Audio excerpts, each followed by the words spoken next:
That's me being ready.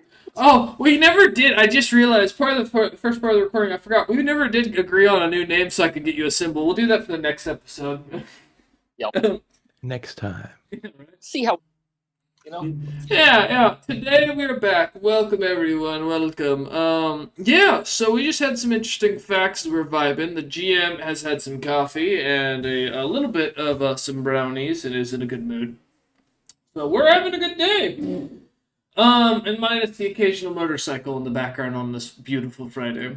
But yeah, we returned back to the Friday Merchant Company session 86. A new cast arrives. However, before we get into that, we gotta jump back for a moment to what happened last time with the party. See, last time, on session 85, everything was set. Golden, perfected, the stage, readied. Bartimaeus and Rollman having done everything in their power to possibly keep James alive. All he had to do was do a speech, mingle with some guests, make a decision, and then go from there. And then the party be in, out, and off to fight their blood elementals as they were looking forward to. Instead, well, the plan went exactly the opposite. We mingled, we successfully gave a speech, and then James, after realizing that he could turn into a demon and getting a beautiful song played out by our wonderful bard in the party, Soot, decided to give a grand showing of his own as he could not be upstaged at his own dinner by his loyal butler by turning himself into a demon in front of everyone after going against the word of the demoness that he had sworn to and given an oath saying that he would not embrace it. And then immediately causing his own uncle, well, now aunt, to turn and be forced to kill him and almost the entirety of the court. To which, then James himself chose to kill himself almost instantly without me getting to do anything. And Rollman would be pushed down and forced to sit down by Soot, who, with less empathy than we were expecting, seemed to enjoy putting Rollman and James down. But the party and the dinner would turn horribly as a frosted blizzard would be cast across the entire city. And after the death of James, and with James's own divine intervention, stupidly giving up his reincarnation and instead choosing to just give up his soul to enact a final will power upon the world, Bartimaeus would manage to save them all by canceling the spell and managing to save the nobles that had been turned to solid ice right before they were killed. However, with this, James would give up his life, his demon form taken hold, all because the player behind the mask could not understand a simple concept and chose to just go with his gut instead of asking to ensure he understood. Honestly, as a writer and as a game master, I could not have given James a more poetic ending, truthfully. That was his Gandalf moment, but he is not coming back as the White. No. He'll be back in about 100 years as James the Red, and we'll see how that goes. With that, Bartimaeus, realizing that Mineral had, at the very beginning, been named James's heir, and that Soot had decided to pretty much declare his plan to retire, or his intentions to retire, to Bartimaeus in the garden. Luckily enough, that actually came to become very relevant very quickly. As James's heir would be named Soot, his regent, and Bartimaeus, the technical inheritor as the next highest ranked individual of the company. With that, the party kind of ended, or the camp session ended with Bartimaeus heading out to address the crowd alongside King Julian, and kind of what was going on. And we cut to now, 6 months later, in the year 65,005. Yes, that does mean we have gone to the following year. In the month of the first moon, January, the 15th day, jumping ahead about 3 extra days, so Bartimaeus could have some time to get himself adjusted given everything that occurred. Coming back in the early morning, as naturally expected. Well, the weather about 15 degrees Fahrenheit outside. So, Bartimaeus, a nice room temperature for you as steam comes off of your back. And thankfully, no humidity for once as the heavy snow continues coming down. But yeah, after 6 months and finally finishing Bartimaeus' pre-designed downtime, which totally did not bite him in the ass, as he kept joking in the background, not realizing the party wasn't just going to jump ahead the whole time. Full miscommunication on all sides as far as that went, but we no doubt we were continue to move on. Unfortunately, with that though, we do come back as Bartimaeus. You find yourself having been, for the last 6 months, for the most part, training, doing what you could to learn a bit more about the city, finishing up your physical and magical casting training that you've been able to do. And honestly, other than assigning Drift as the CEO to kind of run things and the occasional dinner or luncheon you were required to attend alongside Mineral and Soot, things have been surprisingly peaceful. It's almost as if as soon as the would-be god slash demon died, everything kind of died with him.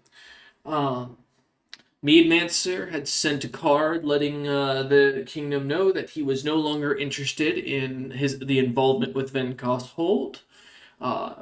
And as far as it goes, it seemed that the the sin of pride hasn't returned since. Otherwise, the nation's been peaceful and quiet. Damn, everyone just really hates. Black Hand had vanished, seemingly. The assassins that had been hired originally by you lot had seemingly disappeared, and honestly, besides the expedition's occasional adventure that has been gathering in the town, causing some issues here and there, what you'd expect with some high-level people getting too drunk here and there. Really, it's honestly been almost quiet. Nar-in-Law's guild and organization having kind of returned and helped to remanage everything. Yeah, it has been peaceful. Honestly, Bartimaeus, it's almost been boring. You've been able to train without any bothersome. The worst you've had in the last few weeks is the occasional visitor asking for James or Rolliman, telling you about their stories, bothering you with tales. Also, you got to meet a young half dragon, half elf that seemed brought by a young member of the Aussie clan who came to pay homage and hear the tales of Rolliman's last few days. Honestly, it's been a bit of a bother, but beyond that, that's a lot more peaceful than being invaded by storm giants every afternoon. So, yeah. So with that part of it, after 6 months now, winter is coming. Your winter clothing, thankfully freshly ordered, still in your styling as you're able to keep up with your fashion. Though thankfully, having vents and the ability to unzip some of the sleeves when the heat of exercise gets to you and steam begins to pour off of you, allowing you to vent more properly. You find yourself enjoying yourself inside the guild itself, the Deep Dark Anarchists Adventuring Guild. A guild that, from all that you've seen, has been kind of the place where everyone's been gathering, signing on for the expedition, on occasion seemingly paying homage to you and, kind of picking your brain on what the expedition was going to be out and any information that they could get. And yeah.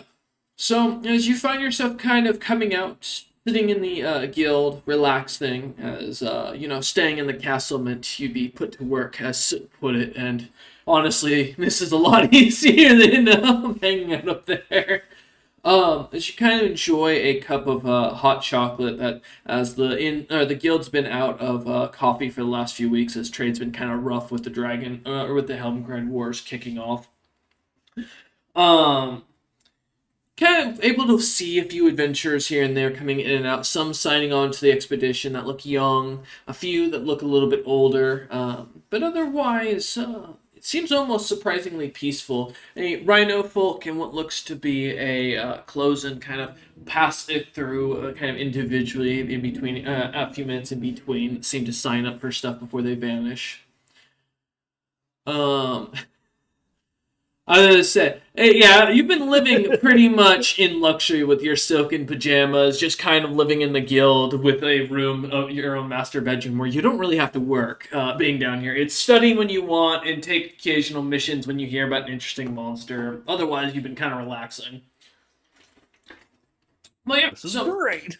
right? So yeah, as you look out, is there anything you'd like to do as you look over the guild thing? Kind of adventures come and go, signing up for quests and expeditions, enjoying your hot cocoa as food is brought out to you, a thick cut of what looks to be dragon steak, pretty common meal around here recently. Nice. Did Lady Frostvale fuck off? Yes, almost the entirety of the nobility vanished pretty shortly after the initial situation. Oh, she's the assassin lady. That was Ah, really- oh yes. So yeah, she has not been seen in town since the basically the Blitzka attack, the frost, the great killing of James. I just look forlornly outside of the window. I'm like, damn, it was a bit of a shame. I could have I'm used so somebody lonely. to look after, well, not getting stabbed in the ass. You watch, looking out the window, kind of being in your favorite spot, just on the second floor that lets you look down into the guild and see the full going on, and also allowing you to watch the meals kind of coming in and out as you decide what you want to eat that day, seeing what they're preparing.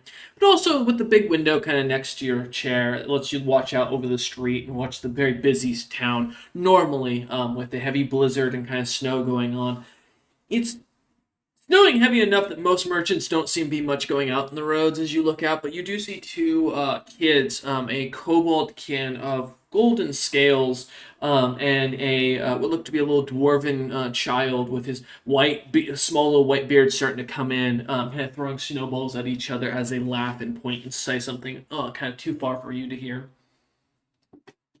Just smile indulgently, and actually brings me to probably what I was gonna ask to do next is I like start getting dressed to go about like out in the city, and just start looking for freezing ass orphans.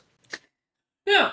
You start and have to take a couple of bites out of your steak, and really all it takes for you to finish a good 72-ounce T-bone there as you manage to cut through it. Downing your hot chocolate as you, after seeing the orphans and remembering what you're planning to do with the day as you get up and kind of get dressed. Putting on your attire as you walk out, one of these servants kind of nodding as they head in to clean your room. One of the other benefits of staying with the guild, as you recall with a smile, is also most of your stuff you pretty much just carry with you day to day. There's only a couple of minor outfits there that you keep as stuff like, if it gets robbed, cool, it doesn't matter. I got a big ass bag of holding. I ain't leaving anything up to chance. Yeah, as I say, these are like, pajamas, like stuff that, it's not like, anything that you paid top dollar for. It's like, hey, if you steal that, man, I hope you can fit them, because, man, those pants are big. Never forget the third leg pants that one of you collected, which I know one of you still has somewhere, and I don't know what happened to No, that those item. were given to the Rough Bloods. Oh, that's... There was a pair given to each of them as James honored them with them. Right? Also, nice catch on that guard. But yeah, as you kind of head out down to the guild, waving as you see Zyrix Vale working away at a ledger of people signed up, kind of assigning people. Your own self signed up as a general, what you're being called as an expert. They're also often considered. Give me a second. I'm looking for the word. It's my favorite word in corporate. Give me a minute. Consult. There we go. Basically, you're a high-ranked adventurer, and that you're listed on to help and give advice. You have no other requirement other than kind of being around when they need you. I just gotta like look over to the paperwork. Is there like a code for like rich bastard currently funding the expedition? No, but you do see that it does have like funding, and it has James's name now crossed out with like a little squiggle of notes, and now Bartimaeus the corpulent fucking on there. They just give a chuckle, like nod to Zyrix on the way out. It's like, oh, I'll be back in. Well, I'll be back. He shrugs, kind of looking at you as he looks up, kind of grabbing his cup of coffee and takes a deep swig of it, like as he smiles and nods. The exhaustion clear under his eyes as you watch as you walk out. Some of the other adventurers as you watch passing by seem to kind of comment and say some things, whispering to each other, but otherwise none of them seem to do anything as they see you head out. As you head out into the streets, the children kind of playing seem to look up at you and immediately scream and start running away, heading for the inside one of the houses down the street. But as you kind of start walking out, what direction are you going? For reference, since you've been here for a minute, most of the city is under like construction. For your own notes, it's been like even the guild you're staying in was the Shattered Tankard Inn that was destroyed by Raider, James, and Rolleman when they dropped a bunch of giant pieces of marble down the chimneys. So like it's still like half under construction with the kitchen completely open and exposed. But there's so as far as it goes, are you going to head out towards the western gate where the the once famous tower was of the city that they also nearly destroyed, that's also still under full construction? The other inn that was now is turned into a giant park because they burned it down. It sound like we're bad guys. Oh, no, probably burned that one down. No, that's true. That's true. Sorry, yeah, you're right. The Iron Belly Provisions, which was a barracks that got burned, that the party burned down, that is now gone to is now a block for smiths and craftsmen, as well as a crafting guild. Or the once former Uthgaram's Quiet Flame, now called the Silver Flame in honor of James's cousin, which is the magic shop in town, that also stands on the western side of town.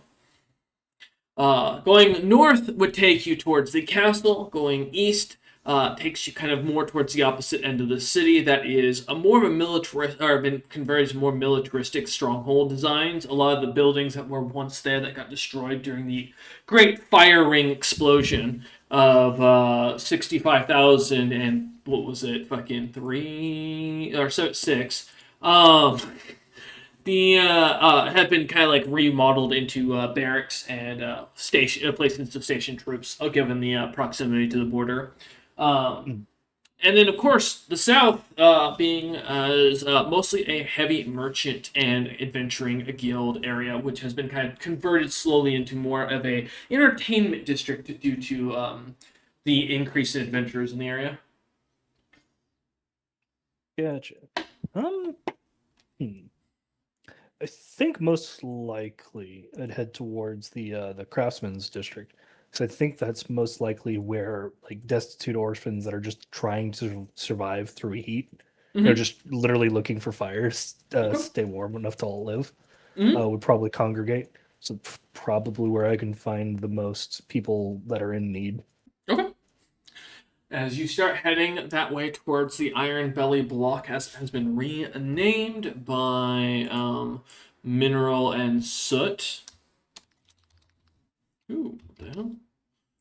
Oh, give me a sec. I'm just making a quick note for myself.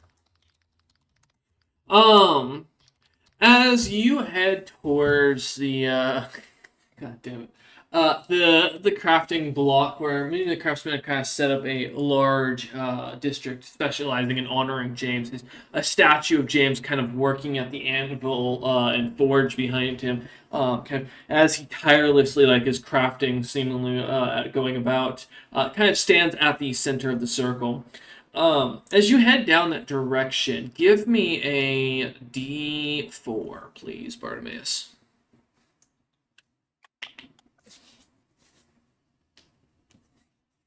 Okay. Naturally. All right. Kind of heading there, looking up at the, kind of coming to the central block, whereas you look around. Give me a spot check. Actually, sorry, rather search check, because you're looking for orphans specifically.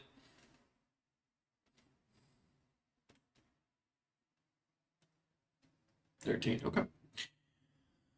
You know, Bartimaeus, you're a little bit bigger than average. You know, you're not 100% sure what every race's child size is, so, you see someone who looks kind of just alone out in the streets, staring up at the statue, seemingly admiring them in this cold that, well, looks kind of cold colored. Their skin seems really pale, and they're a little bit shorter than you. I mean, they're just standing there, seemingly looking up at the statue, and they don't look like they're very old. As you kind of look around, you don't see anybody else around the area immediately, but you do see a few of the shops kind of open and dotted about.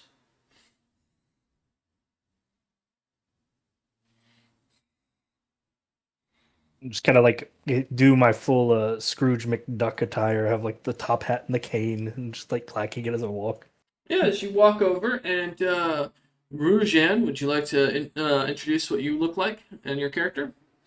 Yeah, I'm sending the image now. It is this with wings and wearing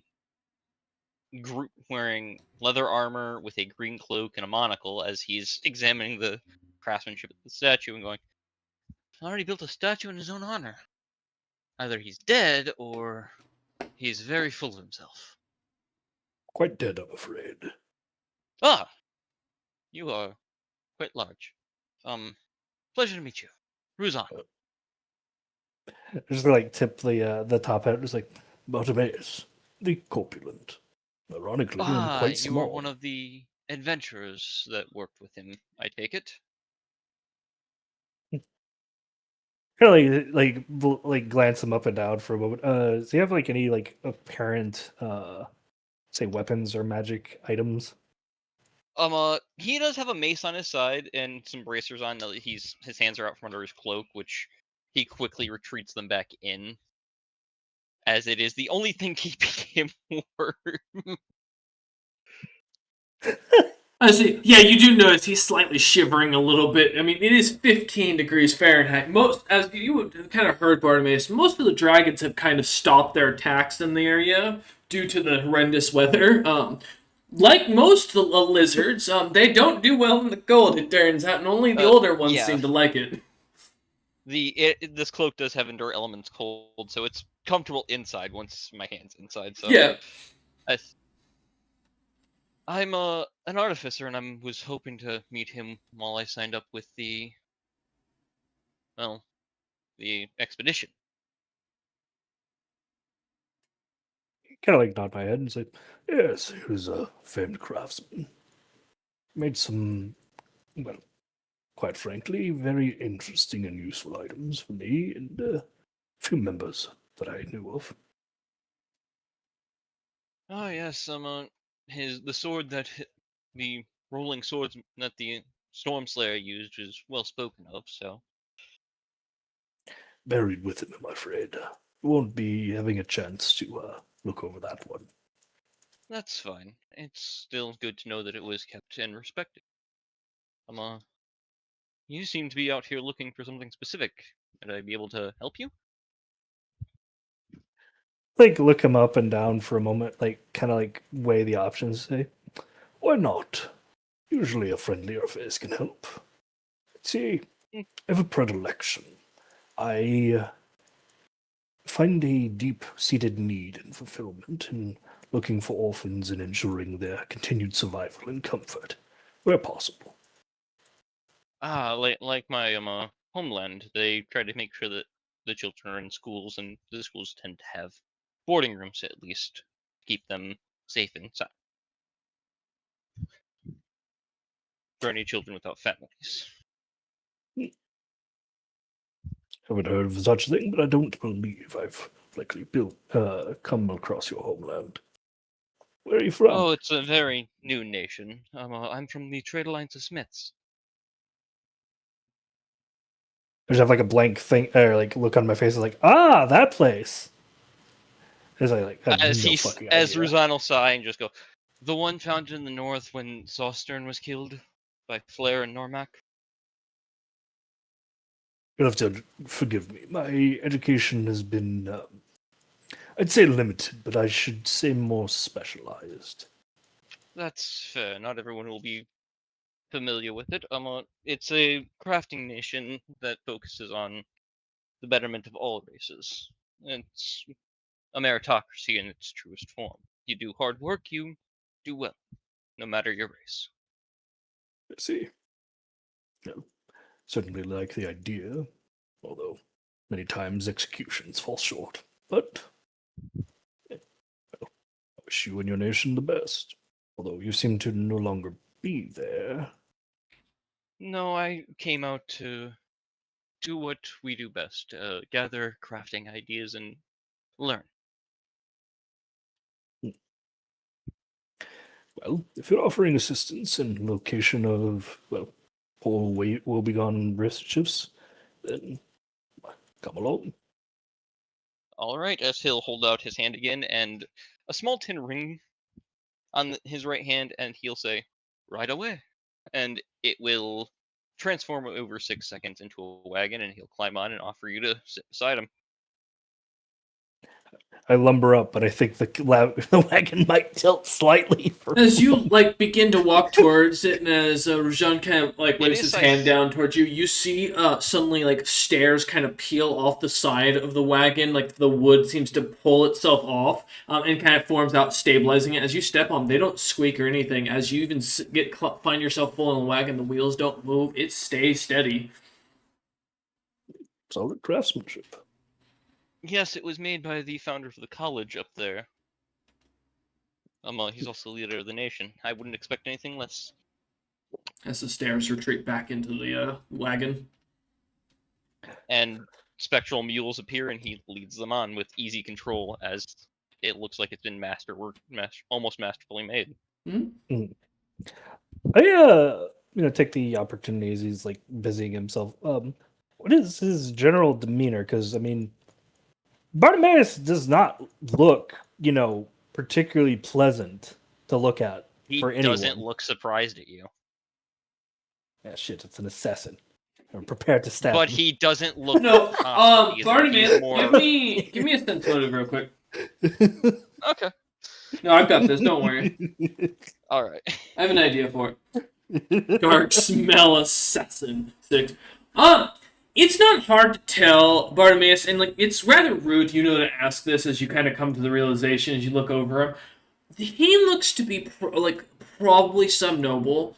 A disjointed one as you kind of look at him. Maybe probably as you kind of eye him up and down. He's definitely looks like the type who probably overused his family's budget and probably got kicked out for it. Given he's very well manicured, very taken care of, and his items, as you look at him up and down, they're very well crafted, and they seem to bear like a similar signature, many of them. Assuming since he told you he's from the crafting, or that I trade an Alliance of Smiths, that he must have made these items or bought them. I mean, he's got good taste. He looks generally, you'd put as an uninherited noble would probably be the best way of looking at him, with a bit of capability and actual brains to him, not the average noble. More of a doer than a sayer. Yeah, but you get the sense that he probably when he went to school, he probably ran into scarier and creepier people. And after seeing how James was with his crafting, when he'd like zone out for 3 weeks at a time, as you'd hear, with no sleep, no eating, just wouldn't talk to people, but would just continuously craft. I mean, it's not far off that he's probably ran into some more uncouth individuals than yourself. There's a fancy word for the people at home. So, Autist. exactly. But yeah, so you kind of get the sense that, like, it's not that he isn't surprised by your appearance, it's more that he's probably seen people of a similar appearance and probably just assumes it's you on a bad day as you look him up and down.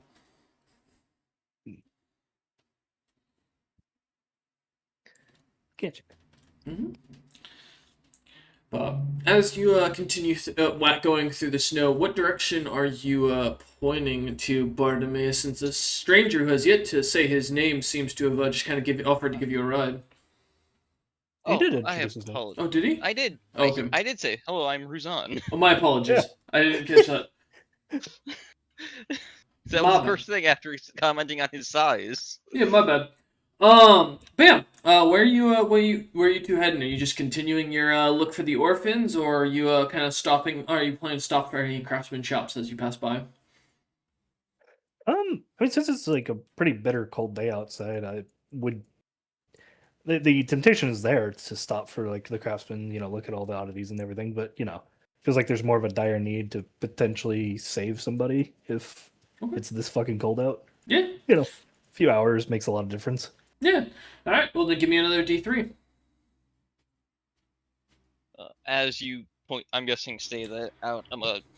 Ruzan will give a snap of his fingers, and the interior of the wagon will shift to be a little bunk with a warm area. Mm-hmm.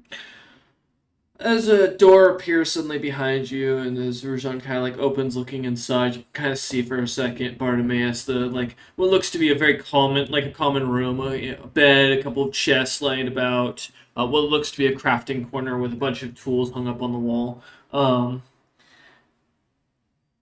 And as you kind of look in for a second, as Rajan then closes the door again behind you, that door wasn't there a second ago. You're almost 100% sure. He does grab his backpack from out of the room, Okay. putting it on just in case. No worries. Yeah, I mean, I'm a purveyor of old magics and recently, minor dimensional ones. Does this appear in like any of the magics I've heretofore seen or noticed? Give me a knowledge arcana or spellcraft. Sure. I think probably Arcana in this case makes more sense. So I'm also trying to get what the hell is it called? The provenance. Mm-hmm. That is a flat 40. Damn. Well, this isn't Nice. anything of a famous note, thankfully. It actually looks like a very simpler version of an artifact that was, of pretty good fame back in the day, that had gone missing a while back. Apparently it was a wagon that could transform and hold almost an infinite amount of materials and items. Something that was dedicated to some apex monster that had risen to godhood, but you don't recall the full story off the top of your head. However, this looks like kind of a yes. This looks like kind of a weaker version of that. Like something like someone saw it and was like, "That's an amazing idea," and tried to copy it. As you look it up and down, it's well crafted, but nothing of artifact like level that you put. You do notice that it has had upgrades put onto it by the same person that seems to be have signed Rujan's mini items with their craftsman signature. Gotcha. So safe to say probably that he either made it himself or his master did. Yeah. Broach the subject a little more tactfully and say, I happen to notice the maker's mark upon your items. And, well, I assume it's you, but notice that it's also on the... I gesture towards the wagon itself. Is that yours, or is it your teacher? It is. It was made under the eyes of my master, so that I didn't, as would be in the common tongue, fuck up. I like kind of nod, thinking back to the blood mage rituals of learning, where fucking up also mean turning yourself inside out. Mm-hmm. Yes. Mostly so that materials weren't wasted and didn't end up killing myself in the process. That makes sense.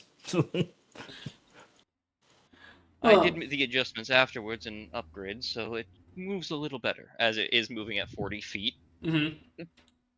Yeah, you're also the only wagon, as you notice, out here, Rajon. There is not a single individual that seems to be daring to test this weather, as the ice is horrid for normal beast to kind of walk upon.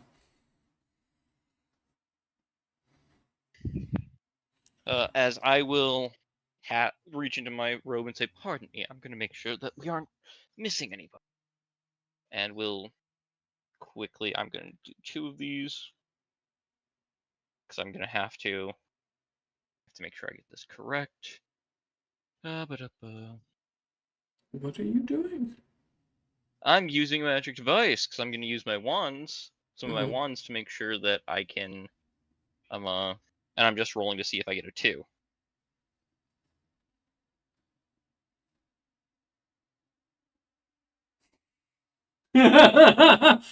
Suddenly, you hear Bill Murray come out of the background. He like goes, and I am the the ghost of Christmas present. What the fuck's a Christmas? That's the thing we As then I will, invented.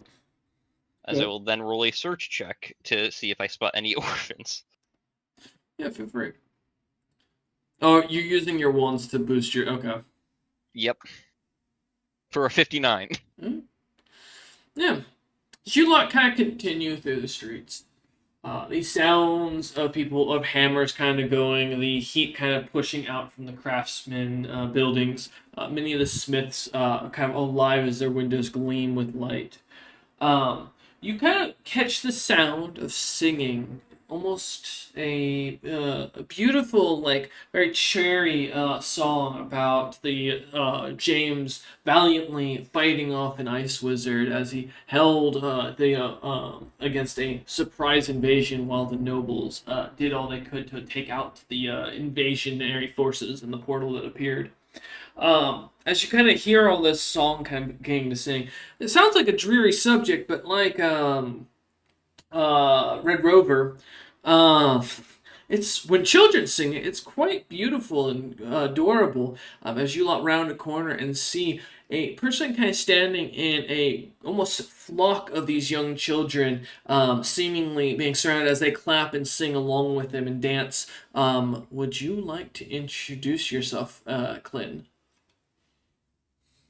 Yes. So what you see is a relatively large and also kind of wide, what appears to be a loxodon, but there's also like a shiny gleam to his skin. Then, and you then realize that it has some gray silverish scales along his arms, and his trunk has some sort of spine on the front trunk. I wish I had a picture, but didn't have time to make one yet. Next time. Next session that'll be one probably. And he's currently, I would say, probably sitting down, and he has this massive double bass that he's playing with his fingers for these children. He's playing a fish? Bass. Bass. Bass, double bass, double bass. That was good. It's not a fish. Yes. It is now a fish. It is now a That'd fish be with an wood excellent stain. item to play Go Fish with. As he plays, the children kind of singing along to the carols. A couple of the parents standing on the side with their candles in hand as they shiver in the cold, but the kids seem to sing along, enjoying it. Some of them having food in their hands or drinks as they seem to laugh and giggle as you kind of stop in. As you look up, Clint, at the other two, you recognize Bartimaeus almost immediately as one of the heroes of the battle, what was it? The King's Moot of Helmgrind, Bartimaeus himself. A less known individual for those who are into stories and learning the truths behind them, as you kind of recognize the fellow. Yes, I probably know this man semi well. Although more than most. He's described as elegant. This man's dressed elegantly. You'll give him that. My, is that Bartimaeus? I just looked down and was like, my starting to become recognizable. Of course I recognize such a notable figure in stories. Although, maybe they're a bit embezzled, as they said you were elegant. Well, true measure of elegance is in the behavior, not in the countenance. Of course. Although I am quite fat. You hear some of the children kind of suddenly start laughing at that comment. What brings you to this fine gathering? Well, on the search for orphans or poor children who are stuck out in this terrible weather with no means of protection. Do not worry. And seeing as one of the parents is still shivering, I will use an invocation Enduring Elements that'll make it so that they no longer are cold. They seem to kind of suddenly like look around confused as they, as suddenly they start to warm up. You see as they kind of like rub their hands together, start pulling off their gloves as they stand there, like trying to kind of like cool themselves off as they kind of like start unzipping, and just kind of waving their coat a little bit, standing there. Ruzan will reach into his pocket, pull out a flask, and start offering it as it has warm tea that is steaming. Yeah, as a few of the parents kind of come over as the children continue to kind of laugh and try to pull Clint back towards the chair he was sitting in a moment ago to kind of get him continue playing his song. One of the parents seem to kind of come over to the other side and seem to start kind of making small talk as they take sips from the tea. Some a little sadder than others to find that it's tea and not something else. Sorry, it's not booze. My teacher wouldn't let me put those in there. But as you look up at them, Clint, seeing Rujan and Bartimaeus kind of in this wagon, you do not see the sigil of James's company anywhere. I must be mistaken. Are you not part of the group of the Ironheart Merchant Company? I do not see the James Dragon symbol anywhere. As Ruzan will just acquiesce the conversation to Bartimaeus. Let him explain.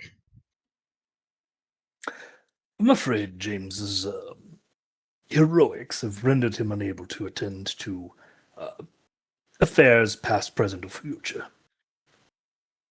He is passed, is that true? He is dead. Wow. That is not what I expected. I expected it on some level, but I think anyone really who was met him enjoying- probably did. yes, I really would have too enjoyed meeting him. What about the legendary Rollerman? I'm sure he's survived. Well, you see what had happened was, No, truly, the Storm Slayer? yes, dead too, I'm afraid. Stone cold. The Lightning Fist? I believe that was one of his very early titles. Correct. Clint, you also think about that poor Storm Giant clan that you had heard that had sworn vengeance on Rollman after doing something. Hey, glorious story you were looking forward to recording, and I would now have loved to tell that tale. it's over. Well, you bring truly bad news, Bartimaeus.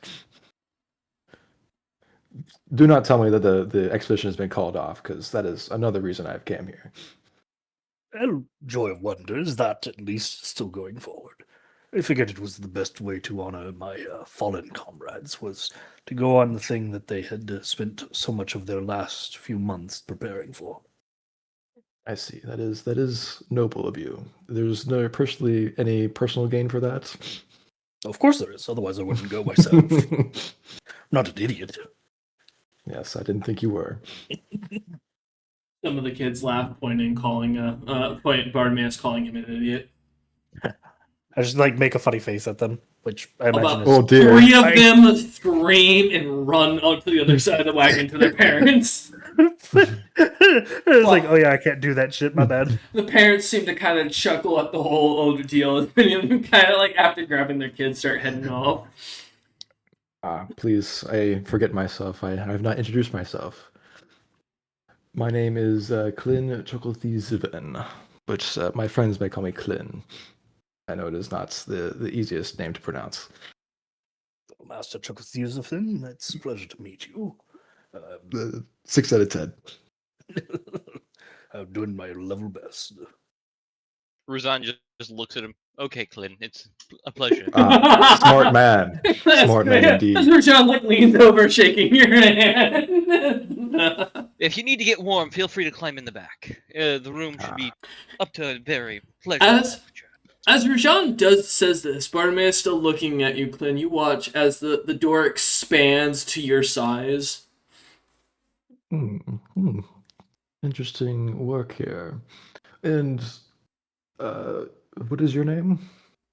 I believe I I'm don't know Rajan. you. Rujan. Do I know who this person is? That name does not ring any bells. Okay, There's cool. not especially because you know enough about draconic dragons to know the culture. Jean is not a clan that you have ever heard any note of, which is really surprising. Jean. I can't have not known a draconic clan named Jean. Mostly dead. I do believe it's just me and my cousin left. Is there a story there? Not one that hasn't been told 1,000 times. Oh, I clearly haven't heard it. Dragons hating dragons, killing each other, that sort of thing. Oh, you were being like that kind of. I thought you were going to say like, maybe it is a story you It is have nothing told a lot, special. but okay. Every story can be special. Depends how you tell it. That is a fair view. Feel free to climb in. I do believe we're still looking for orphans, right, Sir Bartimaeus? Right. Oh, I might With as my well search join. check earlier, do I spot anything else from while we were over here? Any orphans or people? Unfortunately, most of the people down these areas, or most of the kids, seem to have parents. As you watch the parents kind of grab them, the few kids that don't seem to be running off to houses and well dressed enough to tell you they definitely are not without someone to take care of them. Even down the alleyways, surprisingly, the city is shockingly clean and well taken care of. There's no signs of any homeless or seemingly hungry, which is both to Clint and Rujan almost unheard of in your experiences of traveling. The city's well managed. I'm not even seeing orphans in the alleys or homeless. So I don't believe we'll find very many things in this area. We're a poor area, I imagine. You'll have to direct me as the city seems to be in the middle of reconstruction, so I would expect you to know more of where to look then. Well, rather good sign at the very least. From my own orphaning days, I imagine I would have set up in some of these more rich districts. Easier finding scraps or fires that are unattended. That was my favorite pastime: is sneaking into guilds and taking food from there. I spent my youth hiding in caves, or around the city, so to speak. Just for the GM's reference, real quick, because I want to make sure something I just someone sent me a GIF of, and I'm kind of laughing my ass off because all I can picture is the Friends, or not Friends, that '70s show opening. Clint, are you getting onto the wagon with the party, or are you just gonna walk alongside it? Oh, I'm getting in. I'm sorry if I didn't say it. Oh, okay. So yeah, we are fully that '70s show. And Clint's just in the back, like the big dude, I am very taking low. up like a seat and a half as he kind of like spreads out as the wagon like shrinks back and opens up a second seat. He says, These are quite comfortable, I must say. Thank you. I'm very proud of my work. Please don't touch any of the tools, though. They're in their proper place, and if they get moved, I might never find them again. Meticulous one, I see.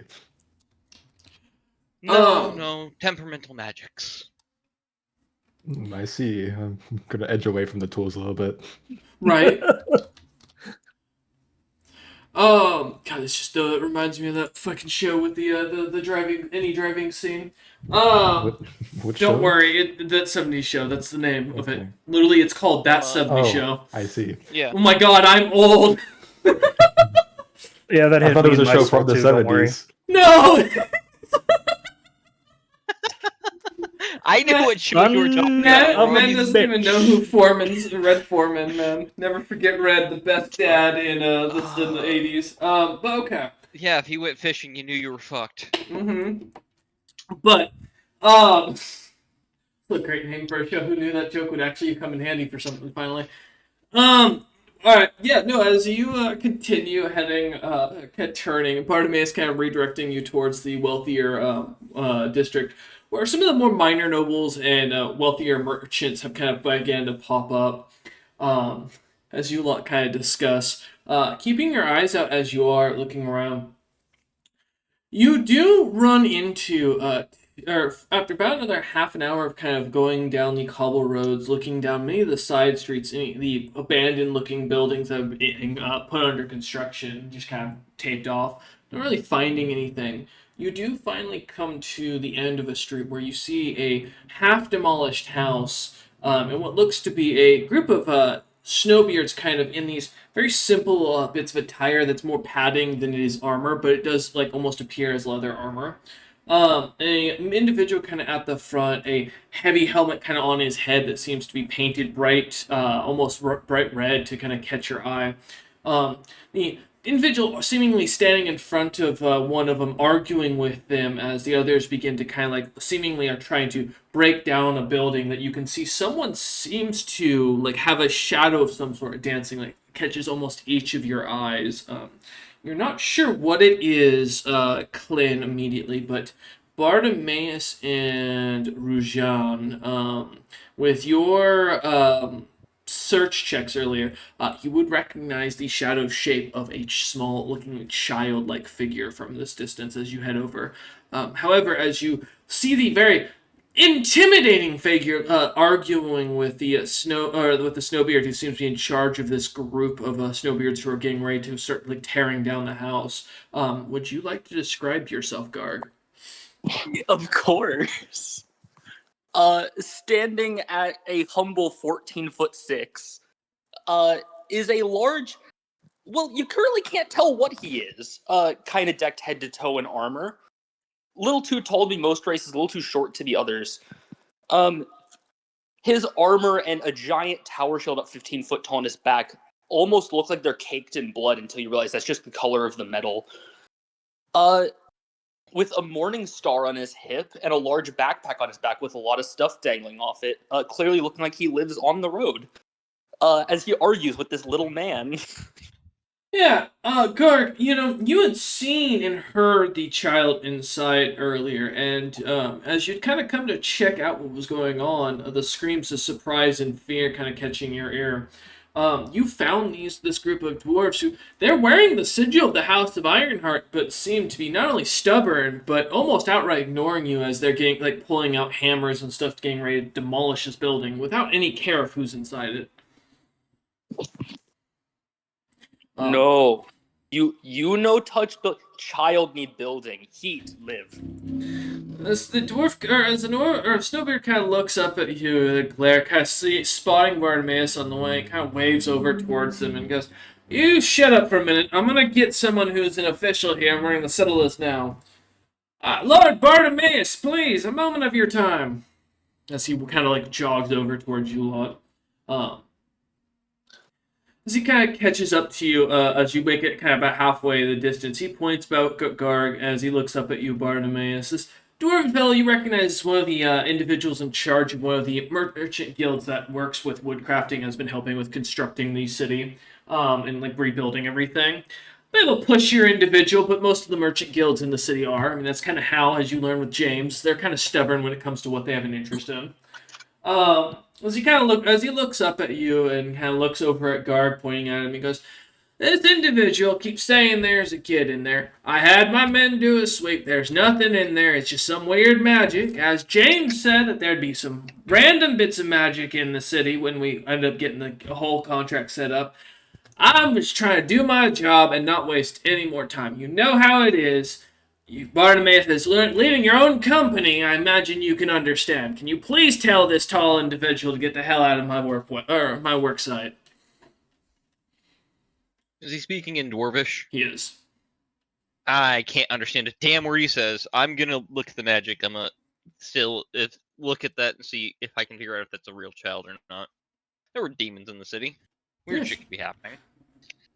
Sure. Well, I will tell you with your search check, with what you rolled earlier, you could tell the kid looked to be about probably about humanoidish shape. Didn't see any horns, and the hair on from the shadow looked to be quite short. I mean, you can give me a spellcraft check to see if you're gonna sense magic, but I'm gonna tell you right now, this city's filled with casters that are high level, so you're gonna be swamped in aura. I was gonna activate the monocle so it could focus directly on that shadow to Okay. know if it's magical. All right, sure, I'll take that. Spellcraft. All right. Make sure I don't have any other bonuses because I do need sure of that. Just say yes. I remember Bartimaeus. Don't worry. I was just amused by it in case it came up immediately. Mm-hmm. That's a little bigger. That's nice. That's what she said. 34. That's what you wish you said. 34. It is not magical from what you can tell. There is not a single ounce of magic coming from that direction. In fact, surprisingly. Well, what do you say, Bartimaeus? Do you want to investigate? This seems like one of the fun adventure. Yes. I make direct eye contact with the dwarven fellow. It's always better to make sure when a life is on the line. Naturally. Yeah, sure, whatever. It's on your dime. I don't give a damn. Man, as he turns back over towards Garg, starts walking to his direction, shouting at the men who are getting hammers ready, looking at the building. One of them having a bolt of fire in his hand as a spell circle kind of levitates above it.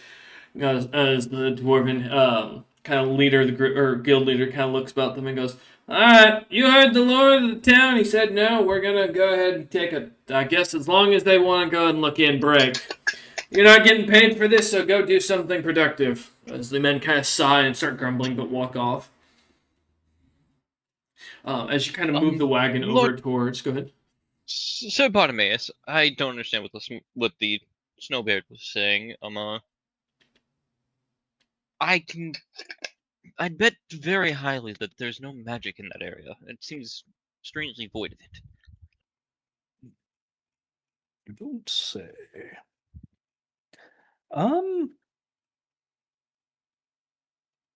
Yeah, at this point, why not? I'll spend a gesture for him to start moving the wagon closer up to the thing. And then as we do so, I'd like to begin casting my blood resonance on the bits of demon folk blood that I have available. Okay. You begin to move over. Yeah. Give me a roll for it. It just detects a subtype or a type based on the blood sample that I have within 100-foot radius. That's right. Okay. I was thinking of your other one. My apologies. Yeah. My notes. Well, so as usual, you're gonna ping like a motherfucker in a dwarven city. You're gonna ping even more because there's a lot of dwarven adventurers here. Thankfully, Garg doesn't ping. Tall men, not demons. As he kind of keeping his back still towards you, I imagine, is looking at the building as you're pulling up. If I full turn to the building, Bartimaeus sees on the back there's a thing written on the shield. Oh yeah, that says "Looking for small ogre friend." Small ogre, wait a minute, that's me! You're kind of looking about, pardon me, sighing as you realize the demon thing is still working just as effectively as always. As you look over, sensing the guildmaster there is pinging, you're looking at him as an unimpressive individual, so you walk kind of head past. As you look over at Garg, kind of expecting to sense something and see that on his shield. Do you see anything? Yeah, we'll go with almost word for word. It's wait a minute, small ogre. That's me. You're small? Oh yes, I'm a dwarf ogre. It is a very interesting point of the story. As you look back, Rajan, towards Clint, and I think they're roughly about the same size. I think Bart might be slightly bigger, or taller. I'm not sure. 9 feet tall. I am 6'7". Oh, never mind. Okay. Yeah, no. Bart is about as tall as me, but him saying he's a small anything throws off Ruzan. Mm-hmm. As you kind of come to a stop next to Garg, as he kind of stares up at the building window where he kind of sees a shadow moving about. I can't fit inside. I can't go check for the I was gonna child. say this is a building built for dwarves. You're pretty sure that it's gonna take you bending over at the hips to get through, and then you're gonna be walking like that the entire time. You might as well crawl in.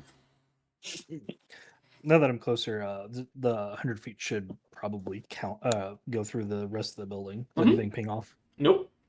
Uniquely, and that kind of bothers you as you notice it's almost like a void.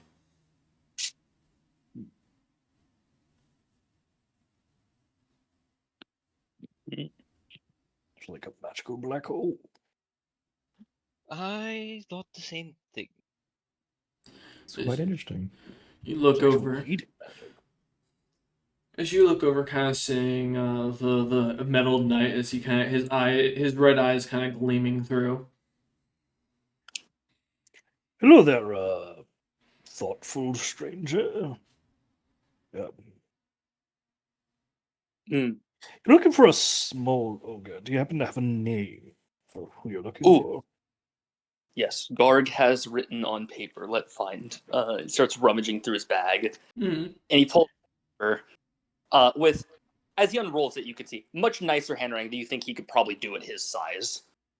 Bart, as he just doesn't try for the other half. Well, my name is Bartimaeus. Can I see that for a moment? Sure. As you're handed a piece of paper that says, "Is this the note that was supposed to be like from the Grove?" Out of curiosity. Yeah. Uh-huh. It says, "Dear Bartimaeus, if you find this letter, we hope that you'll find Garg, the one we're entrusting into your this is ... care.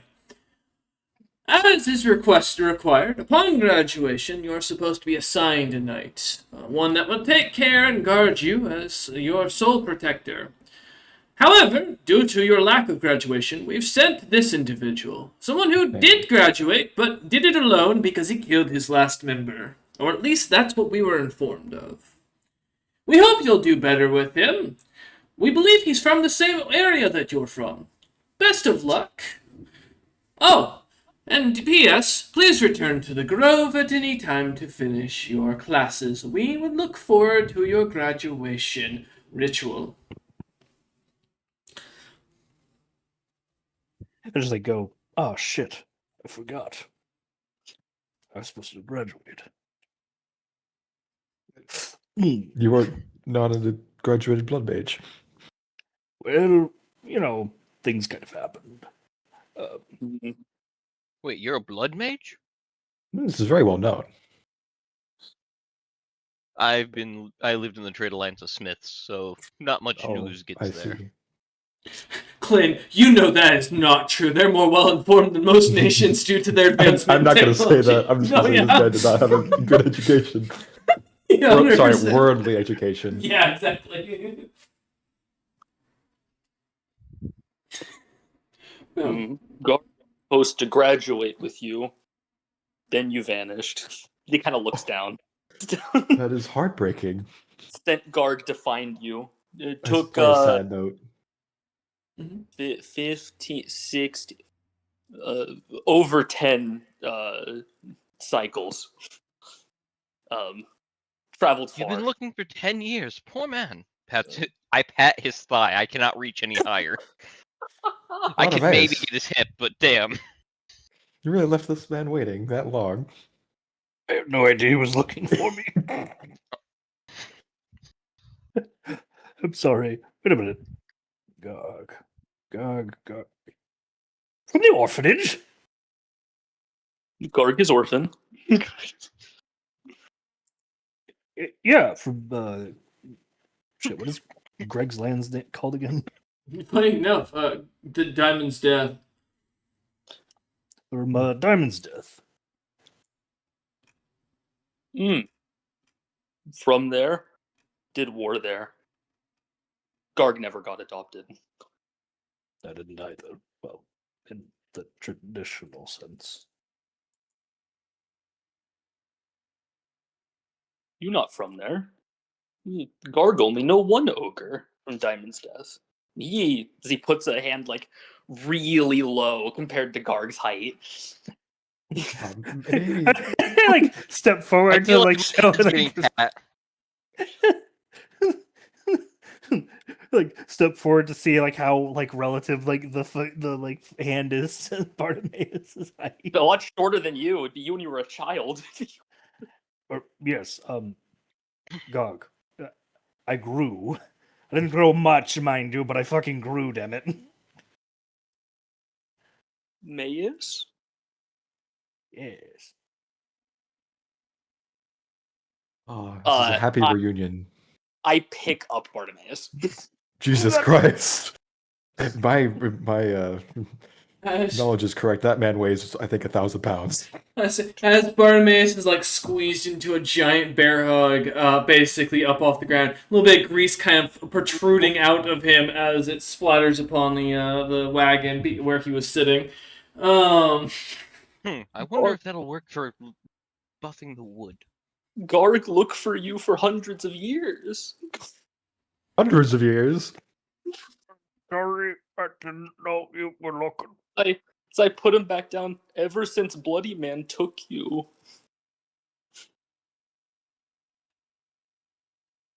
Like nod, like start doing that. I was like, oh. Yes, I guess you wouldn't know what happened. Yeah, they just took me in and taught me magic. Oh. No one told Garg where it went, just gone one day. Garg. Wait, how did you find the grove? Did you? Wait, you did. I like looked down at the fucking letter. Garg wandered looking for you few countries. Eventually, man told me to help me find you. If joined Night Order. Garg joined Night Order. Like sit there and start doing the math. I was like, wait a minute, you fucking traveled on your own through like half the continent. To like one of the more remote places. Yeah, he did. I was like, oh shit. So, Bartimaeus, I think you owe this man an apology. I think he already said I'm sorry, but I would love to hear another sorry. That's amusing. I just walk forward and give him another hug. Oh. Give him Now, a let us not forget about the child that is in this building, supposedly. Yes, Oh. this weird Yes, this weird uh, magical void. You have fine child. Guard can't fit. Guard. I don't believe it can fit in there. I just look blankly at everyone complaining they can't fit. Dog, I'm Haven't said a word. I am almost triple your height. Granted, how I'm tall 8 is, feet tall, but How tall I is am Garg? both the shortest and I Uh, think the heaviest. Garg is Yeah. 14'6". Jesus. Big guy. Which you're a learned man. Ogres usually cap out at 10 feet. Might I ask, Garg, what you still are covered head to toe in metal, right? Oh yeah, just a big guy in armor. What race are you? Because you have exceeded the height that I would expect for an ogre. Oh, Garg will reach up and remove his helmet for a moment. I have an image. didn't think we'd Garg- get to see this immediately. Garg ogre. You're one handsome ogre. Damn. Yes. Oh, you don't have to lie to Garg. You go for it. His You would always self-confidence refer is to very us low. twins.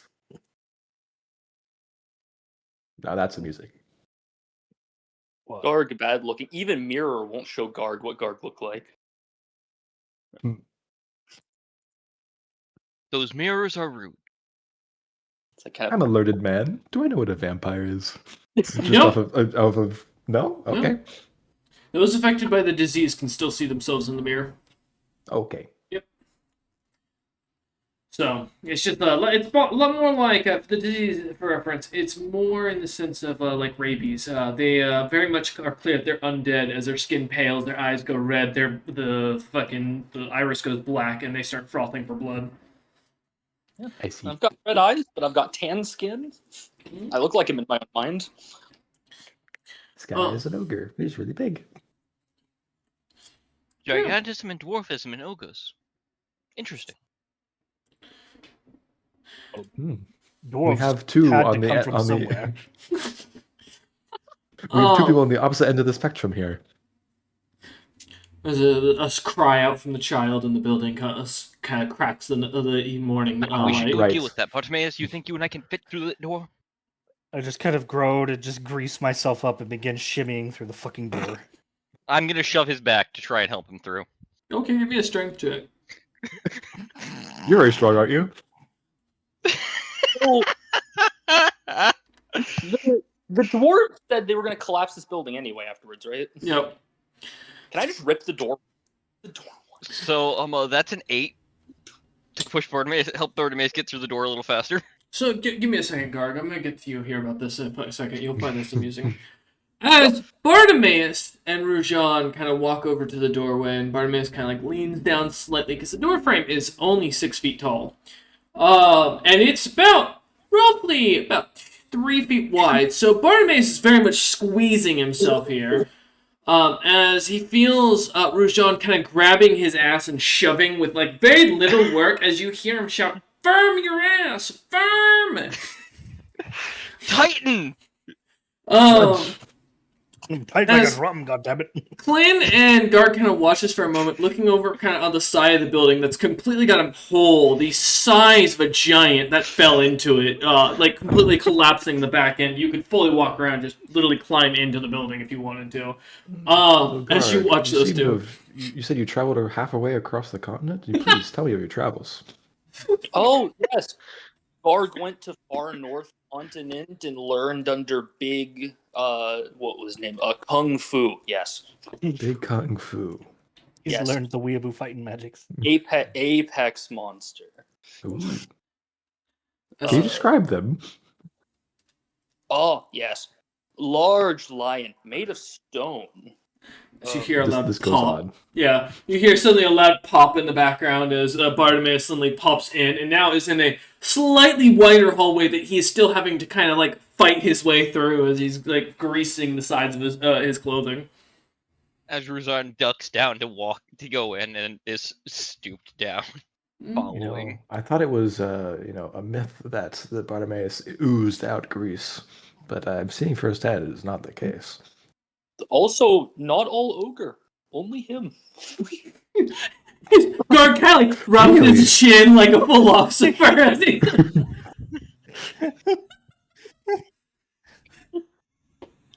Not all ogres, only some ogres, okay? Only that ogre. Grease would do wonders for armor with joints. You hear a loud sigh, imagine, as Bartimaeus kind of pops through the hallway and looks into another narrow hallway with an even narrower staircase to get up to the second floor where the shadow was. It is literally half of you, Bartimaeus, to climb this staircase. I begin that- yelling at the dwarven craftsman outside. He's like, "You people suck at making buildings. This Does is the- bullshit." Does This the construction's amazing. Does the giant hole go to the second floor? Oh yeah, dude, it's fully like it's a quarter of the building has been taken out. I look at Clint and I say, "You want to take a look?" Yes, I have good senses, so see if this is an And illusion or not. I will basically offer to lift Clint up to the second floor to skip all the. Oh narrow dear, I don't know if the floor will hold me, but No, dwarven craft very strong, and if not, guard catch. You do see as you kind of walk by on the first floor, looking through one of the windows, the walls are like expanding around Bartimaeus as they're like kind of giving way to him. As he and they're not giving at all. My goodness. He's like a fish in the air as he's like pulling himself up on the walls by like each side, like with all his might to slide up. Yes, I would like that. Another angle on this would be great for visualizing later. I So nod. Bartimaeus, do you want me just to blow a hole in the ceiling above us? Oh No, it no, might wait. kill the child. That is fair. I walk over to the opening and I just offer my hands, basically so Clint can step on my hands so I can just lift him up. Okay. I saw you lift Bartimaeus. I have complete confidence you can lift me. As you kind of walk over around the same time, Bartimaeus kind of manages to squeeze his way to the second floor and into the hallway where you can kind of like reach his head and neck just far enough to peek in through the doorway that's been blown open. As you look in, Clint, both of you see for a moment. We're going to take a quick 5-minute break. We'll be right back as the DM needs to hit the restroom. Thank you all for watching. We'll see you in a moment. Oh, right. I assume you're all back as well. Am I right? Guard here. Cool. We'll make sure. Rajan is available. Oh, okay. Well, I'll let the single ladies in your area know. Brown chicken, brown cow. No. I mean, I'd appreciate that too, but God damn it, Bart. Yeah, where were we? Oh, yes. Bartimaeus was shimmying his greased up ass up there a building that is way too small for him. Even the normal rooms are still too short for him to even squeeze into. And I'm a dwarf ogre, not a dwarven ogre. Yeah, Clint and fucking Garg are outside doing the smart way of going into the house, which is to go to the hole and hold up Clint so he can see inside. So, with that, as we return back now, the two party members kind of look into the room where they had seen and heard the figure. Both of you see a figure that kind of catches your attention immediately. Standing there looks to be a Rakshasa-like figure. They're tiger-colored fur, almost a white coloration with blackened stripes. Their blue eyes kind of gleaming as they stand. A full adult in what looks to be similar attire to what Bartimaeus is wearing. A very noble outfit, but seemingly, as you notice, with little bits of needles and such here and there across their body, as well as a bandolier full of potion vials, as they stand there holding what looks to be, at first, a young Snowbeard child, but as they begin to squeeze, kind of looking at both of you with a glare in their eyes, the yellow coloration and red iris is kind of giving away the potion's effect on them. You watch as the figure transforms into what looks to be a minor-looking demon of sorts. Its blackened skin and horns kind of protruding from its head, recognizing it as an obsidian demon. A creature very low rank in the Abyss, or Abaddon, as you would know it. As the Rakshasa kind of squeezes even harder, his claws kind of digging into the creature's throat. It kind of, after a moment, kind of gives way and goes limp as the body stops moving. The Rakshasa kind of looking between both of you as he does so without seemingly flinching. Before anything else, I do have 30 feet of blind sights. Is this actually where this creature is, or is this like a, some sort of illusion? Nope, this is where he is. Yeah, this is where he's standing. Okay. Well, that was unfortunate.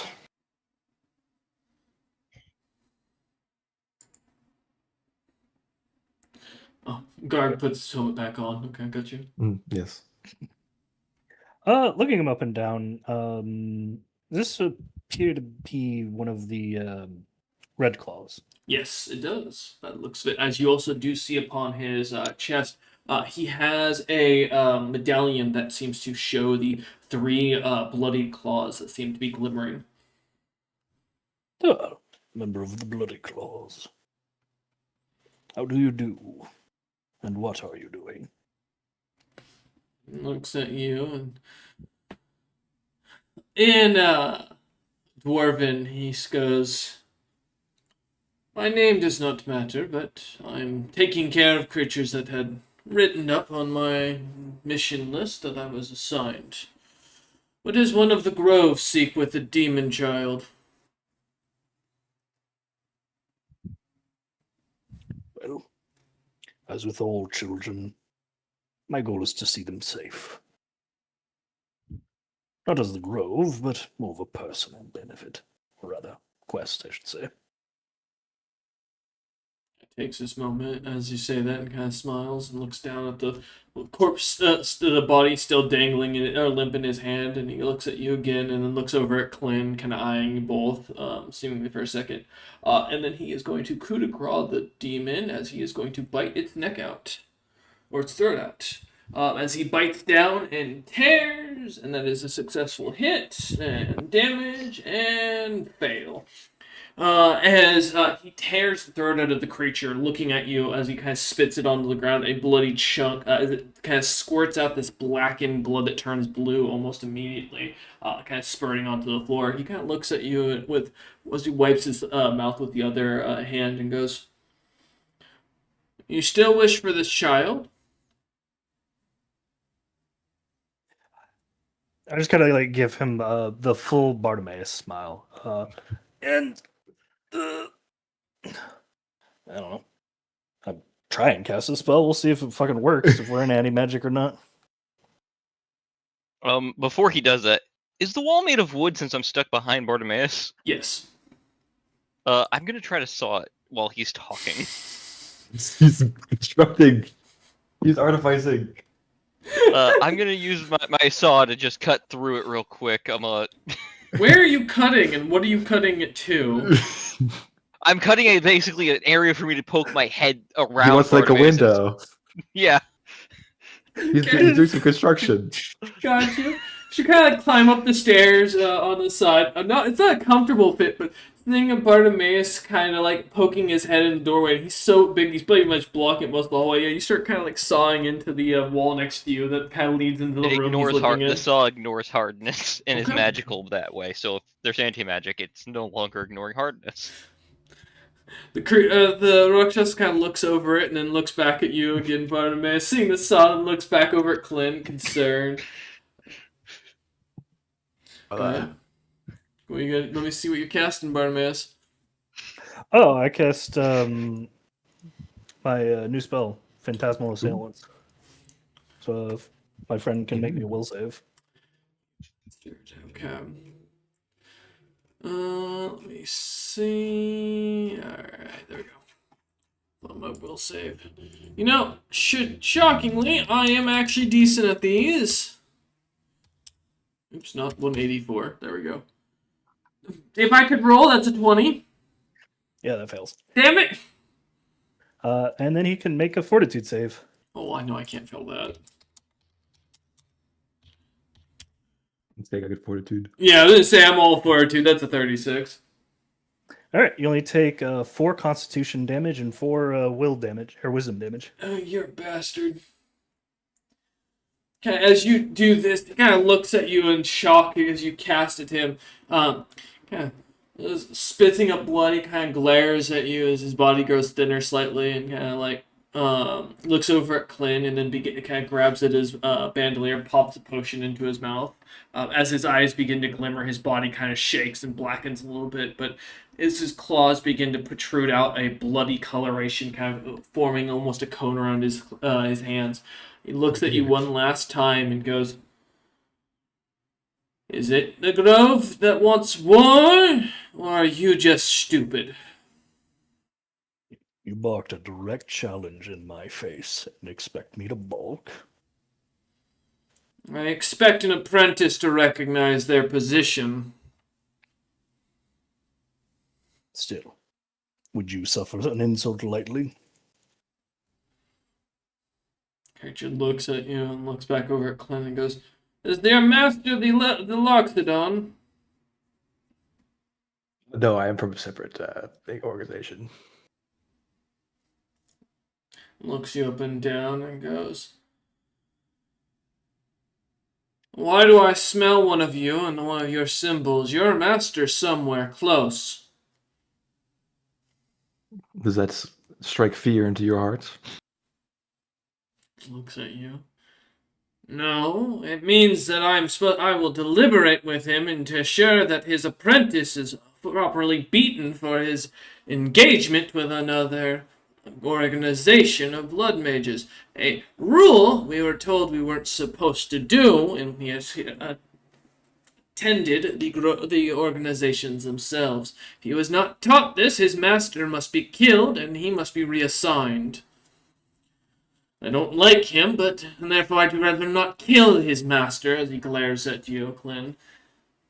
So if you know where his master is, I'd rather speak to him than have to cut him down and take this vile abomination as mine. Assuming he's not stupid enough to try and strike me again. Do I have a window to see now? You do at this point, but they are speaking Dwarvish. Go ahead, Bartimaeus. No, I was going to start identifying his magic items as they're talking. Oh, okay. If you do have reason to talk to my master, then by all means seek out the Master of Frostvale. Looks at you with confusion in his eyes. Rujan, what do you got to do real quick for your identifying? Are you just, is it part of Artificer or what?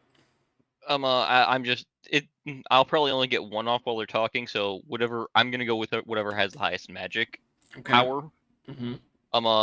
I have 5 rings of knowledge arcana, so I'll be spending 2 minutes looking him over and just identifying his strongest item. Okay, so you didn't answer my question in the slightest. Is this the Artificer class thing, or are you just doing this as this is a Artificer. skill check? Okay. Can you send me what the ability is so I can see exactly what I need to send you and have you roll? Yes, I can. Thank you. That is... As you do that, he kind of looks at you again, Bartimaeus, and goes, "Your master is..." Kind of sniffs the air and looks around. Looks at Clint again and goes, "You wear a symbol, young bard?" What is my organization? It's not an official kind of blood mage organization as far as that goes. Your group is more of a scattered group of bards that kind of are like a cult, if you will. They look into the idea of doing their magic in a unique way. So you don't have a symbol per se, because that would identify you as someone to be attacked potentially. Mm-hmm. I carry no symbol. Looks at you up down, kind of confusion, and goes, "And who?" Looks between the two of you and then looks over at Rajan and goes, "One of you carries the symbol of the grove with you. I can smell it. Identify yourself. If there's an invisible figure here, I will strike you if you come near."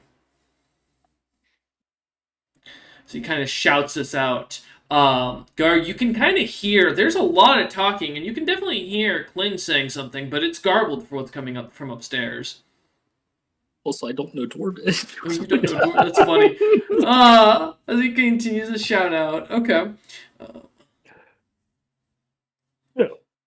Leave outside might do you good. That's where our grove wielder is. Looks at you, goes, "I will speak to the one who wields the mark of your group. Or master," as he looks at you again, "will hear of your insolence. Also, why is their dragonkin staring at me like it's..." Kind of looks at you, like looking. I don't know, but it was very amusing watching him make that window. As you're looking at him, his most magical item from the distance that you can sense an aura off of is the cloak that he seems to be wearing. This looks to be a +4 cloak of charisma. That's a charismatic man. As he kind of looks, You're very well equipped. I tip my hat to you. Looks at you and goes, "Are you the one who holds the grove symbol?" I have no clue what that is. It's kind of like he shouts this at you in Dwarvish, by the way. So I have no clue what you're saying, good sir. I don't speak that tongue. He's saying, "Do you hold the symbol of the grove?" I don't know what that is. I'm not a druid. He doesn't know what that is. I'll say in Dwarvish. Looks at you. The Rakshas looks over at you, Bartimaeus, and goes, You're an idiot, aren't you? It has to be looking at this lot. This is a joke."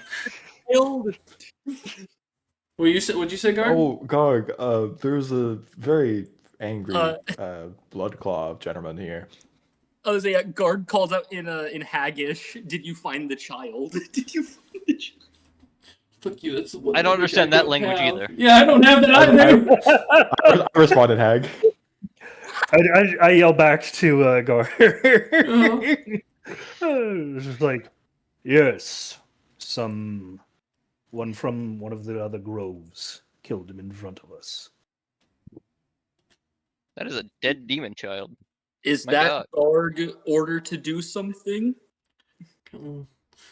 Looks over at Bartimaeus and goes, "Stop speaking that weird language. Speak commonly." Yeah, kick his ass. Guard, great. reaching a I big have no combat wands, you fuck! Well, you can sit back and watch in your window. look. A really big hand is coming through the opening from behind Clint. Oh God. Yeah, he as the hand comes behind you, you see the Rakshasa kind of looks about confused. He kind of grabs a vial and he is going to throw it at his feet as a smoke cloud explodes out and he vanishes. Is he still within 30 feet of me? He is not. Darn. He seems to have vanished.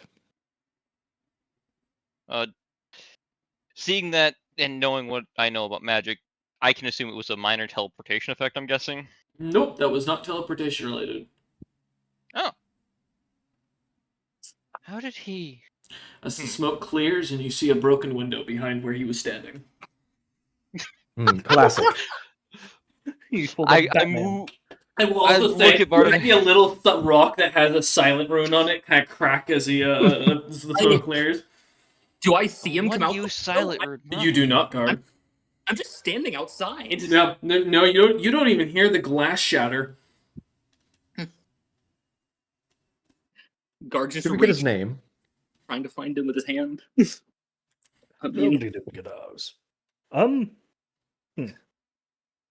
See? Hmm?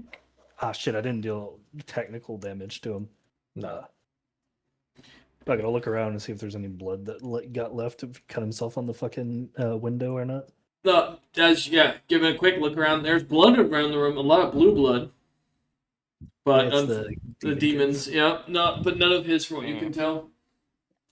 I will also say, as you squeeze in here, it does take you a good couple seconds. You do take the door frame with you.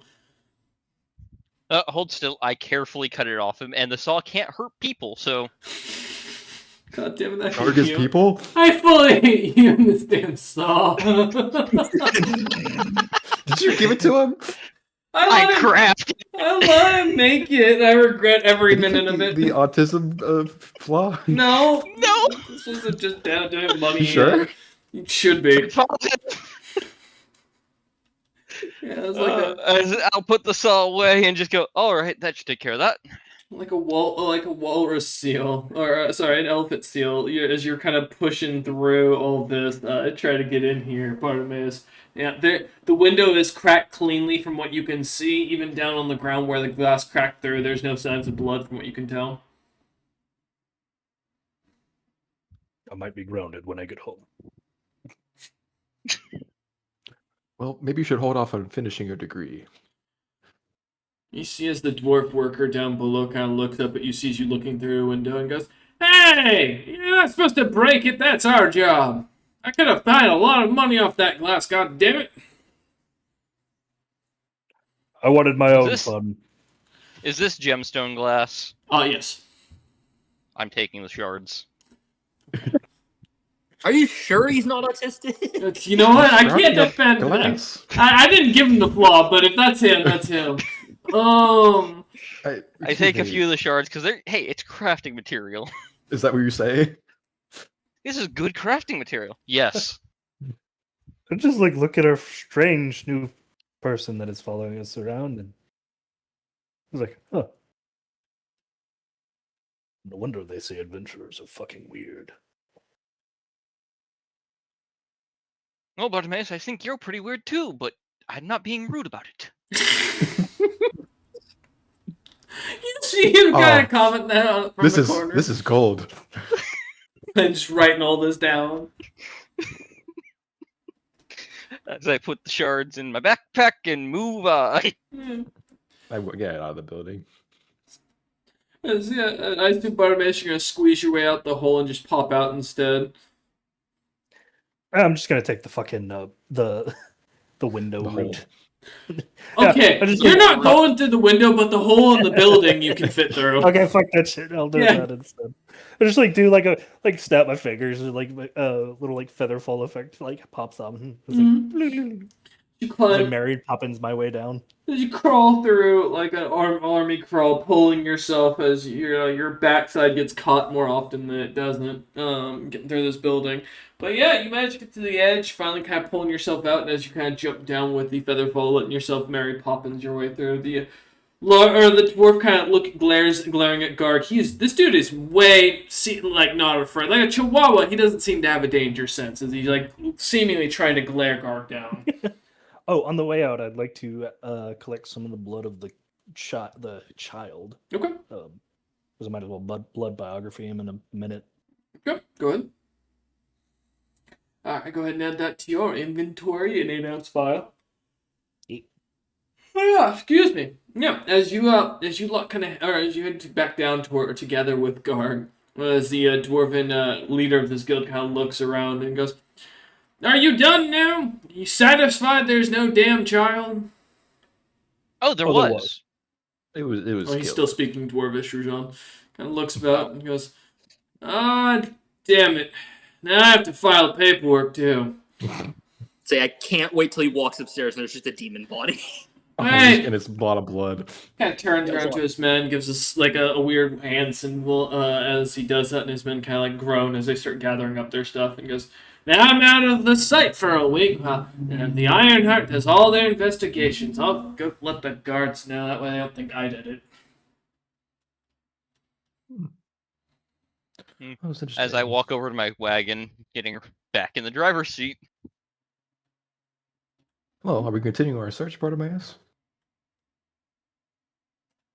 Or have you had enough adventuring for the day?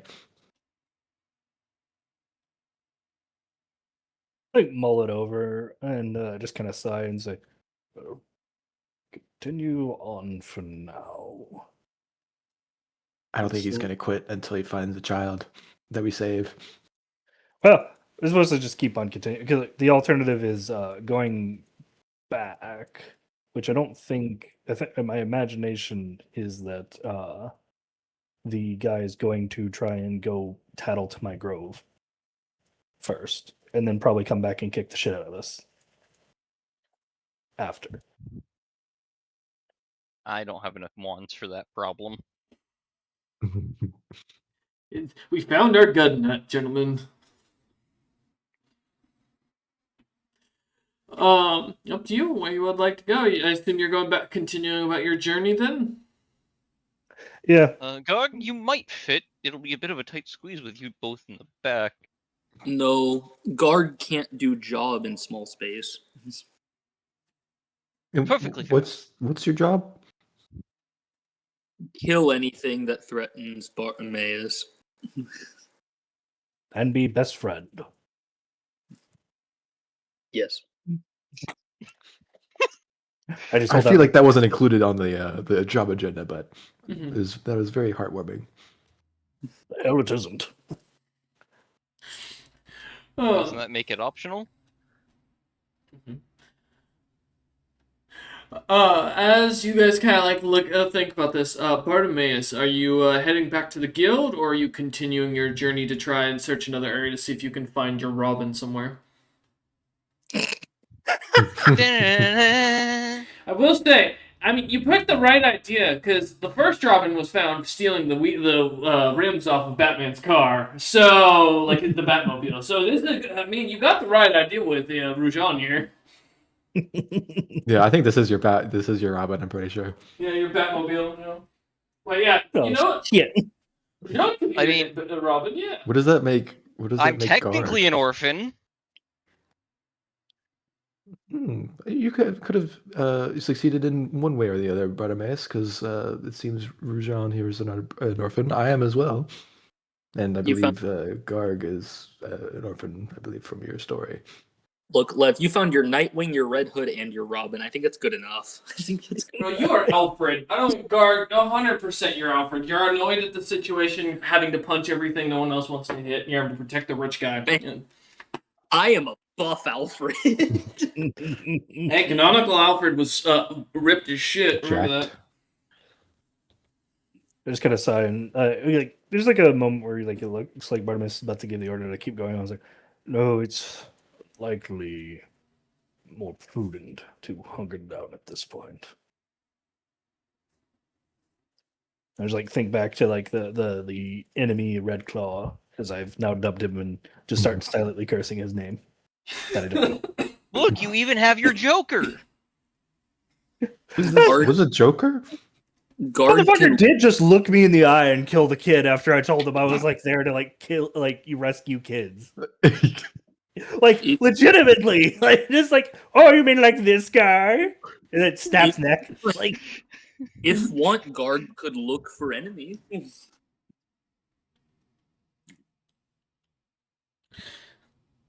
like mull it over. I was like, well, could. Do you feel confident in this Gog? It's definitely a full-fledged member. And it does seem his casting potential is quite high. Guard trained to kill enemy blood mage. Well, lead on. Find something we do. If we don't, then it's just good to see you again, old friend. Thus, a quest begins to find a blood claw. Yeah. If we're going for a fight, I would like to point out I only have 2 wands on me. Oh, and they no, aren't battle wands. Guard handle. As I pat Rajan on the head. My head Rajan. hasn't been pat in years. Thank you. I will say, his hand engulfs your head with ease. I feel like a small dog. I just like slowly turn to our bardic friend.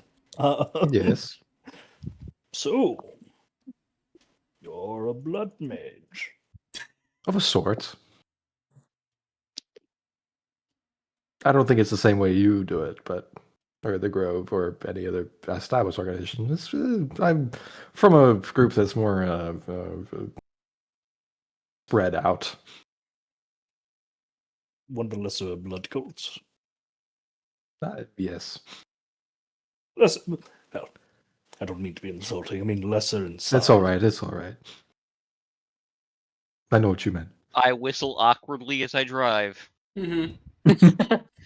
Gark kind of like is like pointing every once in a while, like kind of grabbing the wagon, slightly turning it to help you as you like follow him around. I dismiss the mules and just hand Garg the rein so he can pull. You think Guard could pull it like a horse? Bro, that's I mean, fucked you're up. leading, so it's faster. There's one thing when it's like grabbing the side of it and like kind of tilting it one thing versus like pulling the whole cart. I offer it to him like he's pulling a wagon. I just like- look at it. I look at my weapon and shield and how I don't have a free hand. I look back. I'd also My note, Gark, apologies. you're from a city where that kind of treatment is how they treat slaves, not people. No, Garg doesn't say anything. Garg knows he's lesser citizen. Aw. Well, as as you continue heading down the main roads, kind of heading back in the direction toward, or generally not towards the guild, but towards the western area of the city. As Clint and Bartimaeus, go ahead, yeah. I just lean out the window and say, and Haggish would be like, "Hey, Bart. I'm sorry, fuck. Hey, Grog. Oh. Want to go fast?" I can go fast if you want. Yeah, you know what? Let's go fast. I'll find him. I cast The haste on wagon can only go at 60. Can only go at 40 feet around. Hey. You don't speak hag. I cast haste on the mules and Garg. Yeah. It doesn't work on the mules. It does not work on the mules, but you do see Garg is zooming. I'm gonna Ooh, fight. That is a fast. That's a fast man. That is a large, very. Oh, I would not want to be on the other side of that guy. Just, like, look Surprising. down at the mules like they're defective. I was like, "The hell?" not real beings. Yes, there is no horse there. That is a magical projection. I cast it on the wagon. The wagon does catch up finally. Ooh, As it starts to speed Fascinating. up, yeah, it's hard to like control Rajan as you're rushing through. Give me a use magic device. Oh right, why does everyone touch me? This is dangerous. The autism is strong, even if it didn't take it as a flaw. You know, this is the intro to the plot of Grumir got run over by a reindeer. Yeah, it is actually. We're gonna run over a guard. 24. 24. You could try. Thankfully, you managed to keep control, and like a kind of a cartoon effect, as you come rushing around a corner, expecting to have to keep up at full pace with Garg, you come to a roaring stop as like the wheels come skidding, sparks flying out of the snow as the ice goes flying off, burnt and melting as it does. As Garg stands there in front of this run-down-looking little shop with an old snowbeard woman just kind of sitting there selling trinkets, her outfit completely kind of covering her up, just her face really showing, and the age very clearly on her face as she looks up. Garg, the smell of that mage and the sense of him is everywhere in this shop. Dude.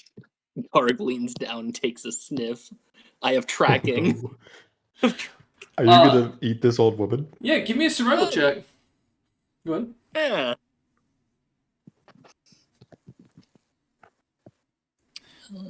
That I have plus to that. 31. Other than the slight scent of burnt snow, which is a new smell for you, as you didn't think that was possible. Like a pine, like a woody pine smell with a little bit of like a burnt water scent, if you will. If you're not familiar with that, don't worry, that's a good thing. I'm Uh, familiar with the smell of burnt snow, but that's because I live in Michigan. That was a joke, dude. As you look down, the one kind of sniffed her about. She doesn't smell like him, but she does. Like, it smells like his scent was on this old lady, but not that this isn't her, or this isn't him. Did you have sex with Rakshasa? I don't want an answer to that. Look and see if her hands are backwards. Well, are her hands back? Well, they're completely covered in mittens. Like because this is an open open door shop, front open wall shop. There is no are door they at the selling? front, so just looks like little trinkets. A couple of pieces of paper with writing on them, talismans mainly. A few skulls here and there that have carvings into them. Some candles that Might look as to well have get a some symbols. souvenir. Yeah, she kind of get off the cart. She smiles at you, kind of ignoring Garg sniffing her as she does, and kind of like jumps down, walking over. She's very slow as she takes her steps, and they're very small steps as you watch. But she kind of smiles up at you, Killin, and goes, "Ah!" And she speaks in common. A young member of the Loxodon people, she kind of smiles and goes, "You don't see many of the Langlebigs in these areas, and No, a you don't. beautiful appearance that you have, such Thank mighty you. scales that you have." And she gives an eyebrow raise. What are you offering? What is Oh, you're selling?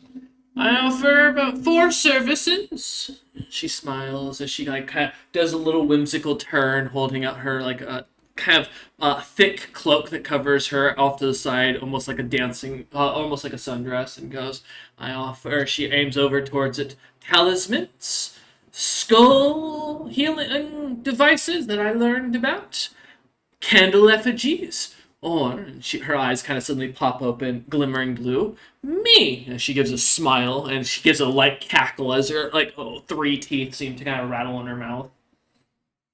Hi, Syndra. Lovely. How are you today?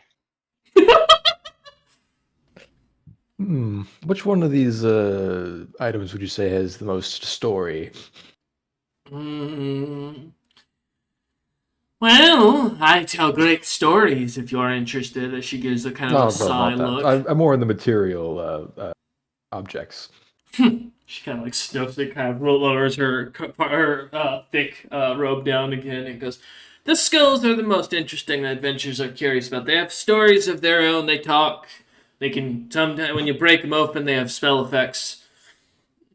Look around. Oh. She kind of turns and goes back on her chair. I'd love to study one of them, but I think I'm a little bit poor on them. At the moment. No dragonkin in my shop. Oh. Well, how much for one of these skulls? For you? You look like you're related to him, so 10 gold pieces. That was hurtful. I thought you just complimented me earlier. Yeah, well, get over it, scaled bastard. You smell like lizard. I feel like she didn't like me not taking her advances. You're a bard. You're supposed to fuck everything in sight. Don't you know this? Garg, what were you saying? Sorry. I lean into the cart where Bartimaeus is, and I go, here somewhere. Don't know where. I nod for a moment. What type is a Rakshasa? Because like, usually they're like much or Shape? similar. Shape changer or something? I believe they're a shit changer. What's one of their subtype is shape changer. I think they're by D&D rules technically native outsiders, but I don't know what they'd count here. We've never had a phenotype question for Rakshasa here. Give me a moment. They would be considered native. They're just not considered outsider. Well, that's what? You heard me. There's no native type. Give me a second. Yeah, you're asking me some funny questions, Mr. Funny Man. Give me a minute. All right, so humanoid would probably be the closest to the answer for that. Gotcha. There you go. There you go.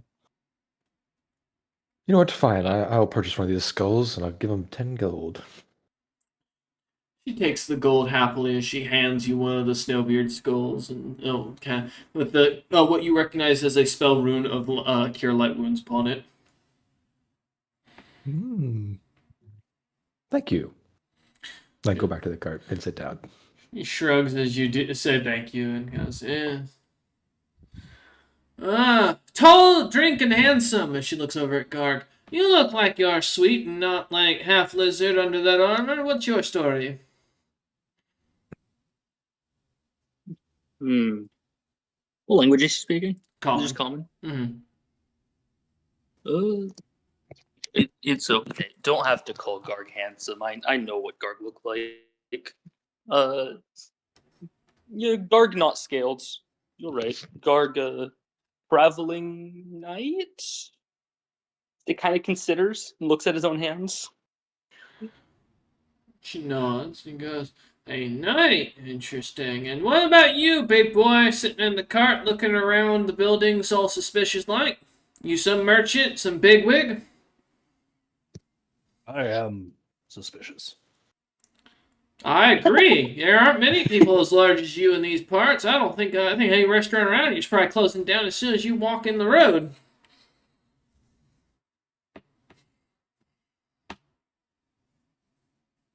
I nod and think back to like a place in like Diamond's Death where there's definitely a picture of me that's just like crossed out and I'm not allowed back in. It's like an all-you-can-eat buffet. It's an angry Chinese manager. "Why are you still here? 4 hours! Go home! You fat! Eat vegetable!" I did run out.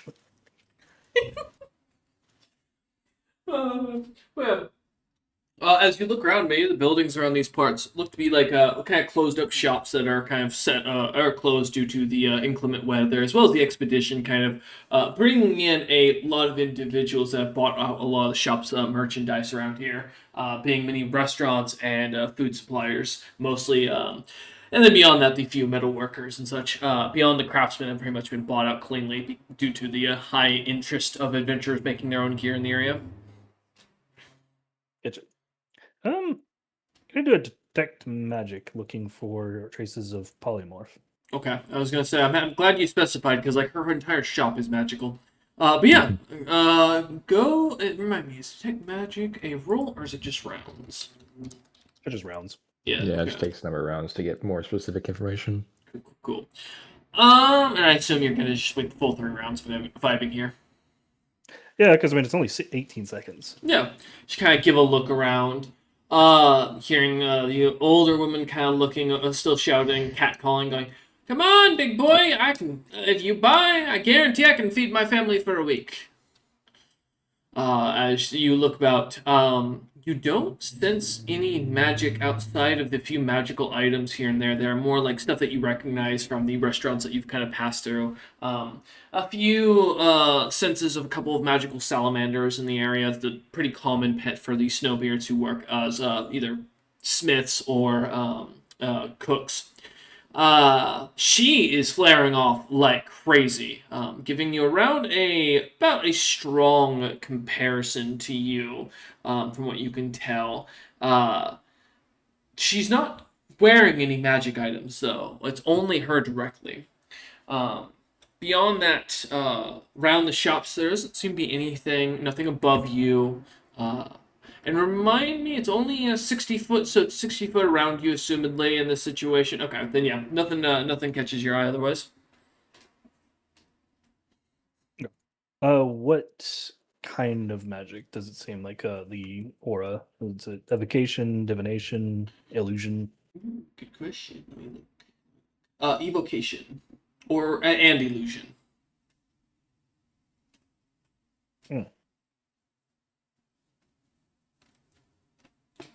I just kind of like motion to Garg and say and speak up again and anxiously. It's likely time to leave. I don't like giving people we're chasing too much time to prepare. Lynn looks up at Garg again and goes, "Oh, come on, big boy. I can satisfy all your needs you could use. I've handled bigger." Garg just nods to Bartimaeus. "Come on, you yellow fat merchant. I can feed you, I promise, for a cheaper price than you'll find anywhere else around here. 20 gold pieces." Say if I do tracking, does it not lead me anywhere else? It does He's not. Yeah. It's almost like his set disappeared or when he showed up here. Sorry, God, he's in this fucking building. Yeah, I'm more just worried about it's a building he came back to because it was prepared for. Yeah. What, head back to the guild? Yeah. Alright, let's do it. Not fighting a fucking mage in his own goddamn lair. You turn away, the old lady kind of shouts out again, "Come on! I'll even let the filthy lizard folk people in to eat." No? Alright, well screw you, you fat bastard. You look like the wrong side of a mule. That is one distressing woman. She was quite. That gentleman was a very blatant trap. Do you think so? Guard could have collapsed building. What if they were an innocent woman? Was that Hell, building she made of was. stone? Yes. I could have collapsed the building. But just think back to all the times that James has apparently committed arson and is in charge of or responsible for burning half of the town down. Mm-hmm. And think, oh no, I've got a new one. Why do they keep appearing? Why are they always craftsmen? Look, I think we all could have burned down the building. Destruction or and destroyed the creation building. go hand in hand. Right. I agree with Clint. But as you lot kind of continue heading through the streets, the rest of the buildings are for the most part closed up. Many of the merchants seem to have kind of, like I said, they've either sold most of their inventory or at this point more working on orders or specialty orders and going to the guilds to see if anybody's interested. So as you guys kind of pass through the streets, other than the occasional guard patrol, it's surprisingly quiet and almost peaceful. Birds chirping, kind of watching you lot as they sit there. Many of them with their little snowy beards kind of coming down from their beaks, kind of amusing to watch as they move them about and the icicles kind of forming on them, fall to the ground, hitting some poor kid that seems to be laying there or sitting around for too long, or a worker that wasn't paying attention. But as you lot kind of make your way back towards the center of the western area of the city, towards the Deep Dark Anarchists Fellowships Guild, parking or kind of stepping up. Seems to be a crowd of adventurers kind of gathering out front, all looking in surprise. Kind of seemingly almost completely as it packed as you kind of come up. And I assume Rujan, you're going to be deactivating your wagon as everyone gets off. Yep. Okay. As I'll say the command word, ride's over, and it'll turn back into a ring as I put it back on my hand. See, you know that's the better one because the other one requires you to say grease. I'm kidding. I'm kidding. But as you lot kind of walk over towards it, the crowd kind of gathered, seemingly thick, not really moving as you guys walk up. You can kind of see, well, Garg, being as fucking tall as he is, has a pretty much a golden view here of over most of the crowd looking in. It looks like there is a group of adventurers kind of signing up in the background that seem to be a notorious group, recognizing the symbol that has become really famous as of recently, called the Slayers of Meijing. I've heard of the Slayers of Meijing. Give me a knowledge history check, Clint. Oh, I'm good at that. I hope so. As he's doing that, I'm looking around. Does anybody here seem not equipped for the cold? That No. is size large. Shockingly, most of the adventurers here look like they're pretty well equipped, as far as the cold goes. Damn, you just rolled a 24. Oh, never mind, I see why. Yeah, so as you look, Clint, thinking back on it, the Slayers of Meijing it's a newer name of a party that became really infamous recently in the situation developing on the border between the Gloom and the newly acquired Samog clan lands after they absorbed the Lycanthrope Nation. Supposedly the Slayers of Meijing had decided to join up with the Gloom and managed to do some major damage, even supposedly killing one of Terracidus' siblings, as the story goes. They are becoming quite infamous around the world. Now that's a group to pay attention to. They're going places. We just went places. Oh, I meant it in a more of a figurative sense, in that they'll go places in such that they'll reach higher heights. Garg nods along. He doesn't get it, but he nods along. It's all right. So who's Meijing and why is it important that they killed it? Meijing is the name of the clan the leader of the Samog and the lycanthropes. I gotta pat my chin from thinking, wonder if they have any Rakshasa blood for sale. Well, there's only one thing to do but ask. Yep. As I blindly walk over to imminent doom, probably. Moving your way through the crowd. You're a big guy, and to be honest with your party, most people are kind of trying to get out of the way when you and Garg are near each other. And Clint being just as wide does not help.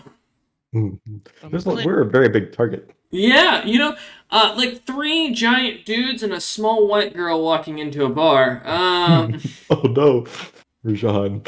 At least I'm taller than Bartimaeus? That's true. Yeah. That's true. Just not as wide. I'm standing at 8 feet tall, so Bartimaeus I'm not as wide. Is the white girl. Oh my god. Kind of pushing through the crowd as you do. A few of them move out of the way willingly. Some kind of seem to push back, but Garg doesn't seem to have much difficulty moving them out of the way. As you kind of move your way into the center of the guild itself. Zyrick's kind of sitting there relaxing. Let me make sure my name's right. Yeah, Cyrix. Okay. Cyrix kind of sitting there relaxing, his cup of coffee in his hand as he watches the group sign up. Kind of looks at you a lot as you walk in and kind of waves you over as seeing your kind of curiosity. Cyrix kind of looks up and goes, "They're the Slayers of Meijing." How friendly are they? Well, the leader's known to sleep with princesses anywhere he goes. The closing they got with him, she's, she'll bite anything that you try to put near her mouth is what I've been hearing, but I wouldn't tell her that because she'd probably kill you. My monk fella with a weird ripper pet on his shoulder is he's a nice fella, but kind of quiet and gets angry real easy. And they've got the noble they got with them. I mean, that's probably the kindest of the lot. Now, I'll be honest, they gave me a glare like they were gonna kill me when they walked in. I'd put it on a 1 to 10 of a -5. She bites people too. She's just like Garg. She's just. Garg looks over with a surprised happiness of a similar person to himself, a new friend. Friends. As Zyrex kind of looks up and goes, I mean, I can usher him over here if you have an interest in meeting one of them. I can grab him if you'd like. Yes, I heard that they've been to the Rakshasa lands. And to be frank, I'd be interested in purchasing some Rakshasa blood if they have any. Between me and you, one of them is their noble that we've heard about is related to Terrasitis herself, supposedly.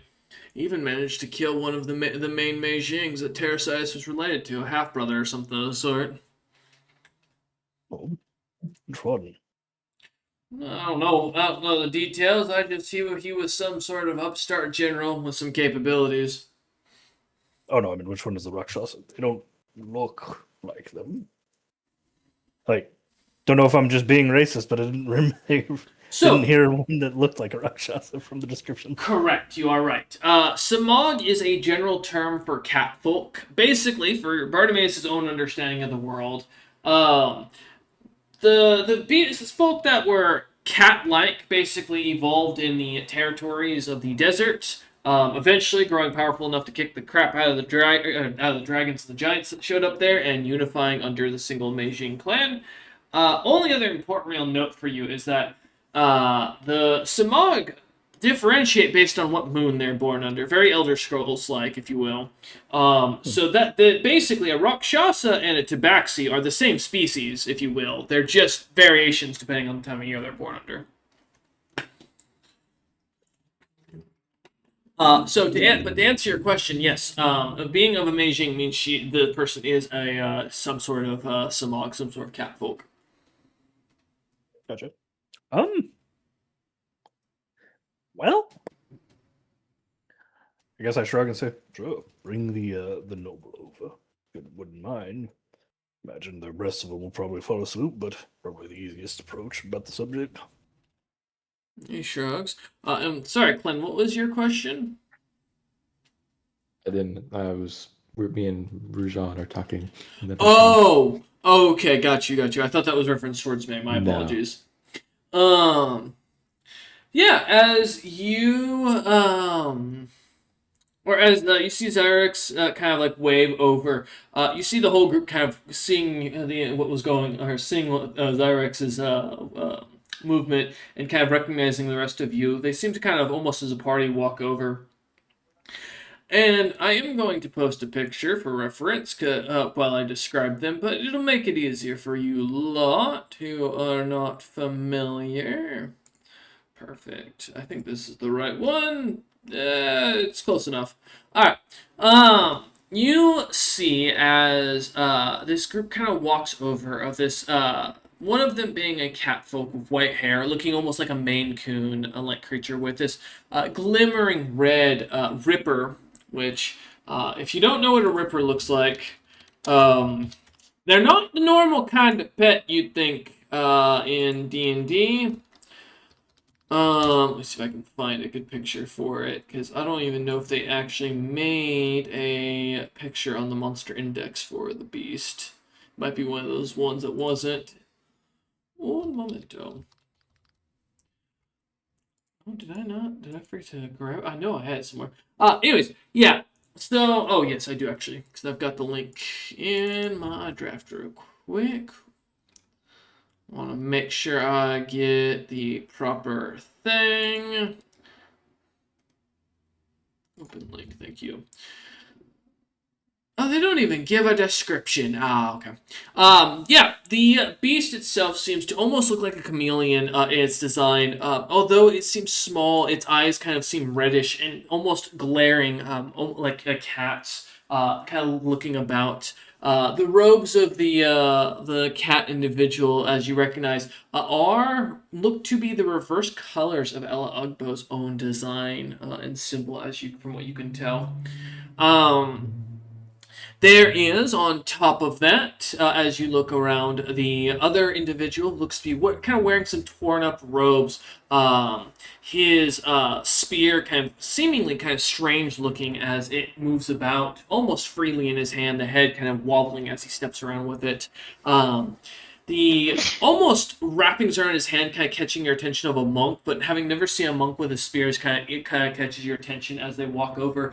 The little chameleon kind of climbing onto his shoulder as he comes walking over, standing in front of you. His beast folk and canine-like appearance kind of becoming very prevalent as he walks up, especially with the smell of wet dog kind of coming off. The second to last seems to be a almost succubi-like creature.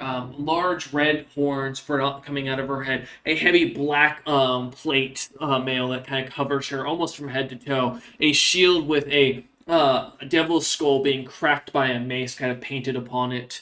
Kind of glimmering as she smiles over, looking up Garg and up and down as if almost assessing his abilities. And then lastly, the one who kind of steps forward, the winged elf, whose wings kind of spur out to the side, wearing almost a Han Solo kind of outfit with a bit more leather to it. He kind of smiles, his mid-sized black hair kind of almost pixie-cutted and kind of moves about with an ease as he moves his hand through his hair. Kind of smiles at you as he holds his hand out and goes, "You must be the infamous James the Ironheart of House Ironheart. My name is Ulysses." As he looks at you, Bartimaeus. Give the polite smile and say, "Fred not. Bartimaeus, the corpulent. James is, past tense."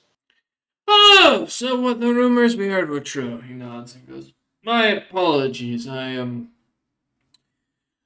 did not know. I am sorry for your loss." Don't be, I'm fabulously wealthy now. He kind of smiles at that and goes, "Yeah, there's always a silver lining, but it is sad to see a good friend, a good comrade to pass away, but at least he's being honored to such a degree. An expedition of such a great height being done in his name has to be something quite well respected of an achievement. But I imagine you didn't call us over here to speak of your previous employer's achievements or his passing. What can we do for you?"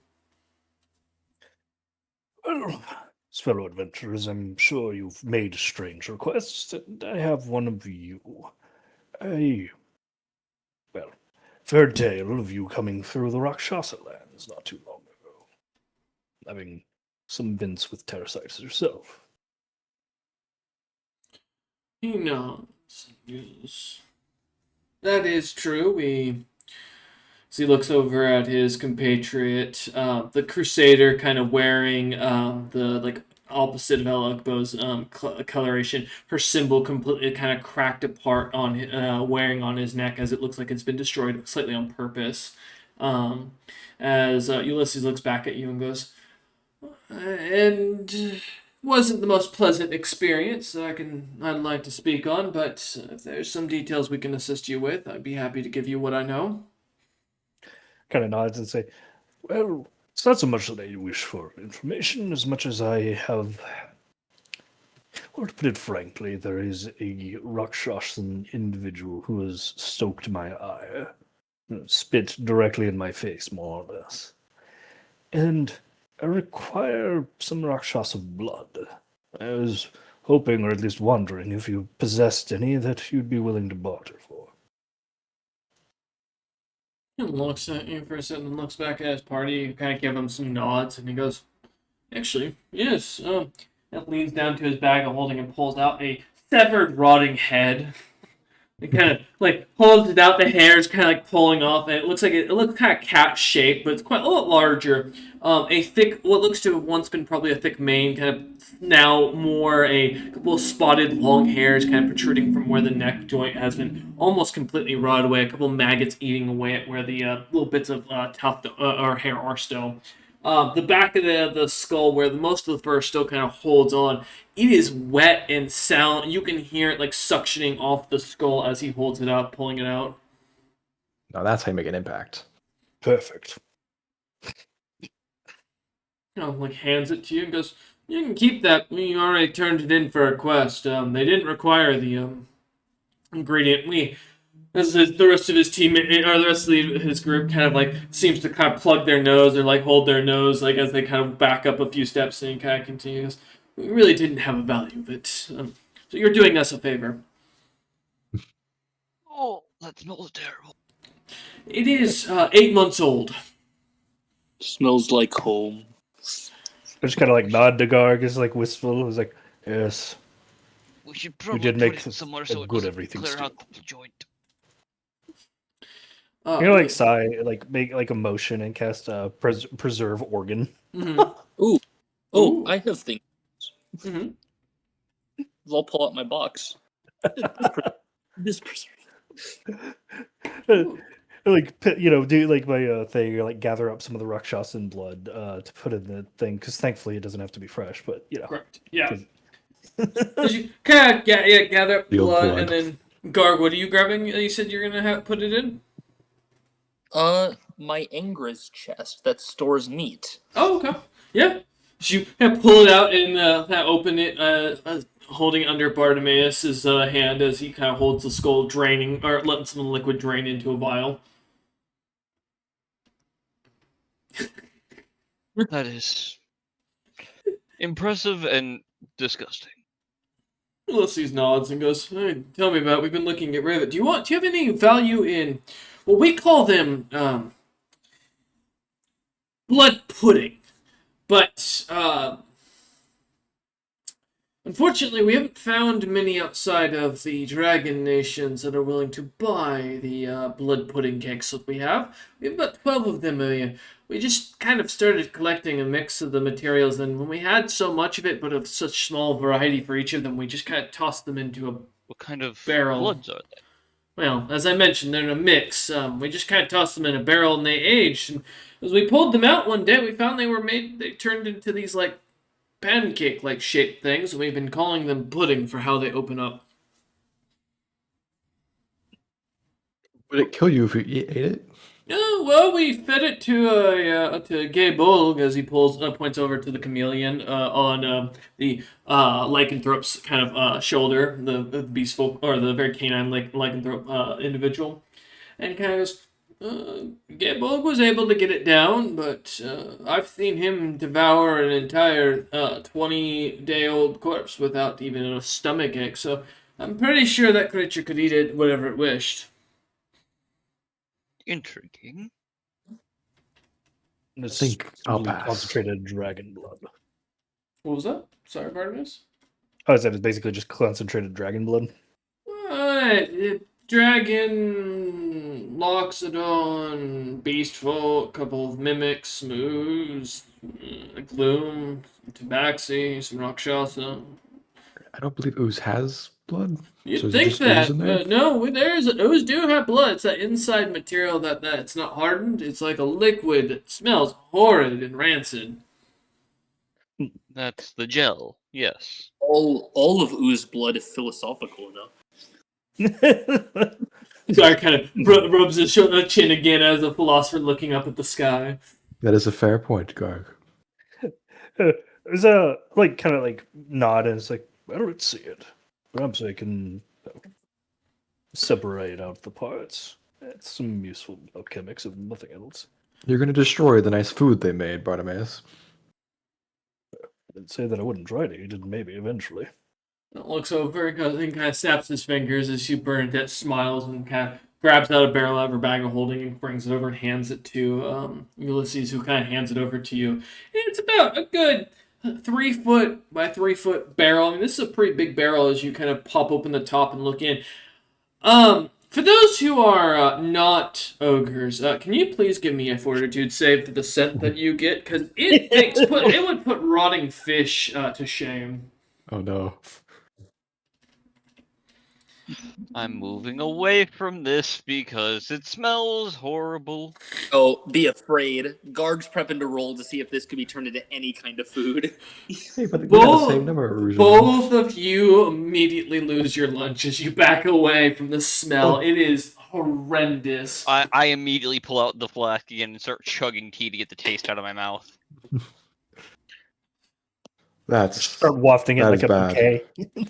You see Ulysses like trying his best to hold down as he's like slowly kind of vomiting in his mouth and swallowing it back down every few seconds. The rest of his group have backed up even further to the other side of the room. Sir Bartimaeus, close the damn barrel. Oh no, I'm not done investigating yet. Close the damn Retreat. barrel, please. Retreat! You see as an adventure from I run above with falls over the edge of the upstairs balcony, landing on the ground, completely unconscious. I'm leaving with Clint. He and I are gonna. No. Falling back as the like large crowd at the entrance starts to back up, the scent kind of beginning to become stronger, and you see a few at the front trying to shove like actively to get away. You know what? I will take it. At the very least, it's a very effective crowd disperser. As you look back up and you see a clothespin kind of pinching Ulysses' nose as he goes, "Great, fantastic! I'm glad you'll enjoy this. Please, by all means, close it up and take it with you." Just kind of nod and like start wheeling it over to Garg. Mm-hmm. You want to put that in the meat locker too? Yep. You gotta dump it in. The boxton can't go in the meat locker. I'll put it. How much does it weigh? I guess. About 100 pounds. All right, into my bag of holding. It'll go. Well, I cast preservation on or preserve organ on it first, and then I'll chuck it in my bag of holding. Thank God, because that would have been a really awkward situation as I described how sticky these things were. Blood goo all over your shit. Yep. That is a smell you can't get out. Yeah, but as you kind of quickly put it into your bag of holding, Ulysses kind of smiles and goes, "I hope that will be of assistance for you. If there's nothing else, we do need to get on our way to prepare for the expedition leaving tomorrow. We may have managed to get here a little earlier, but it seems that someone bought up most of the food before we could get our hands on it." Ah, yes. Ruzan looks excited as he starts pulling things out of his bag. Say Garga slowly pushes the food crate behind him when they mention someone bought all the food. Yeah, right. I might have a solution to your problem. Ulysses just kind of looks Outside, over. I can't hear you from way over here. Looks over at you as you shout that from the door entrance, looking back as you're trying, like As I will actively shove trying to Clint push forward the to crowd. try to have him do the talking for me while Try I and get shove the me items out of my forward? bag. Dude, I nudge you forward. Bro, as with best I your can. strength, you ain't moving, Clint, if you don't want to be moved. It's an I'll- eh. I'll move forward. Clint, you This feel is like easy. a tiny toddler trying to push against your thigh as you just kind of take a step forward. He fully moves Oh. with you. Sorry, what was I in your way, Rujan? Could you do the talking while I get the items out? What is there to talk about? The Why can you not close. talk to them? I'm bad at people. Well, just try. You can only the way to get better is to try. Please do it for me. I'd rather not fuck this up. Okay, while they argue, I look at the group and like, probably gonna sell you something. You join Garg for meal? Garg cook? Ulysses looks up and goes, kind of looking at the fact that you didn't gag and goes, "I think I'm good. Garg cook fresh. I appreciate that, Garg. I feel we'll get to try your cooking on the expedition, and I feel like waiting for that as an exciting thing to look forward to is a better option, given how miserable these expeditions can be." As I just rolled a nat 20 on my charisma check. Garg's gonna go to a table and start setting up fresh spice jars and Yeah. slabs of meat. As all right. Ruzan's going to walk up, pull out the 4 extra cloaks of travel cloaks, and walk up to them. I have Oh. these I could sell. Since I'll play background music for him of like a chipper. I have a -5 tune. to this. This is not going to help. I have a -2 to this. Looks like it looks between you and goes, I mean, I feel. Oh, kind of watching as Bartimaeus goes to sit down at a table next to Garg as Garg starts working and getting stuff out ready. He kind of looks over at Rujan and goes, Um, maybe now is not the time, but we can talk over the next couple of days. I do appreciate your interest, but as he kind of leans down to whisper in here, if they start cooking that food in here, I'm going to throw up, and I can't afford that, so we're We going to be can on go our way. somewhere else to yes. And he we can pats do you that. on the shoulder and goes, "Thank you, Rajan. We'll talk another time. I'll see you definitely on the expedition. I appreciate your man. understanding." As he turns and starts to kind of quickly skedaddle, but not rudely, as he As- walks away. Oh, that was expertly done. As Rujan just Rujan, he puts just yeah. puts the cloaks back and looks around nervously because now these are very expensive items generally. Mm-hmm. That's all right. You can sell them to them later. I will say, thankfully, as you look around, Rajan, not many people are paying attention, as most of the crowd that was here dispersed as soon as they saw Garg starting to pull out cooking ingredients for fear of what he was about to make. Rujan, it's all Yes, right. hopefully I You can could sell them off to sell. them. It'll Yeah. be good funding for creating more things. So I'm Yes. insulted. Each one of these goes for around 150,000 gold. That's a Chef. lot. My only thing higher than chef is diplomacy. I'm a good chef. All right. Garg, what are you cooking? I don't know Oh, what he's cooking. I'm leaving. Fireboard steaks. What? Rujan, why are you leaving?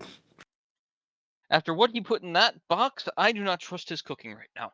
You watch Garg beautifully begin chopping up this gorgeous piece of boar meat. I may not be the most wise individual that I know, but from what I could tell, this looks like it's going to taste good. Don't be a coward. I pull out a fresh berry sauce. Ogre food is known to be delicious. Simply never ask the ingredients. I mean, Peter, all the ingredients are on show. As you look over, Bartimaeus has got the bib that says or feed me, Seymour. And he's got a fork and a knife in one hand. It's like a small shovel, really, and like a machete. Fine, I guess we could use this chance since it seems like Sir Bartimaeus will be having us tag along with him to go over our abilities and get to know each other a little better. I wouldn't say that we've officially joined Bartimaeus. I think it was just a fun outing. Is he just eating? Oh my, Jesus Christ. Bartimaeus He's unhinges inhaling it. his jaw as you watch a giant piece of meat go in. It would be quite an experience, though, to be a part of Bartimaeus' party, though. I'm sure that would be many fun adventures and stories to tell. Oh, stories aplenty await us if he is willing. But that's up to him, like you said. I think we have to wait for he finishes his plate. You two kind of take a Is he seat. eating the plate? Oh my, he is.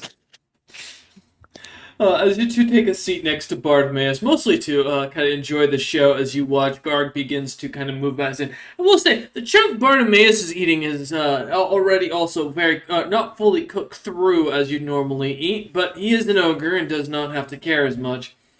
As Garg begins to start a small fire almost in the center of the room as he tosses the boar on. Zyric's not really caring as he doesn't even seem to look up from his paperwork as he continues writing and working on stuff. As I noticed, Caution, Alex. Ruzan is eating a ration from one of his pockets. Oh. It's like, oh, you must be the legendary Zyrex. Is that correct? He looks up at you, looks over at what Garg's doing, looks back at you and goes, "No," and goes back down to his paperwork. He just doesn't want to speak right now, I see. He's a busy man.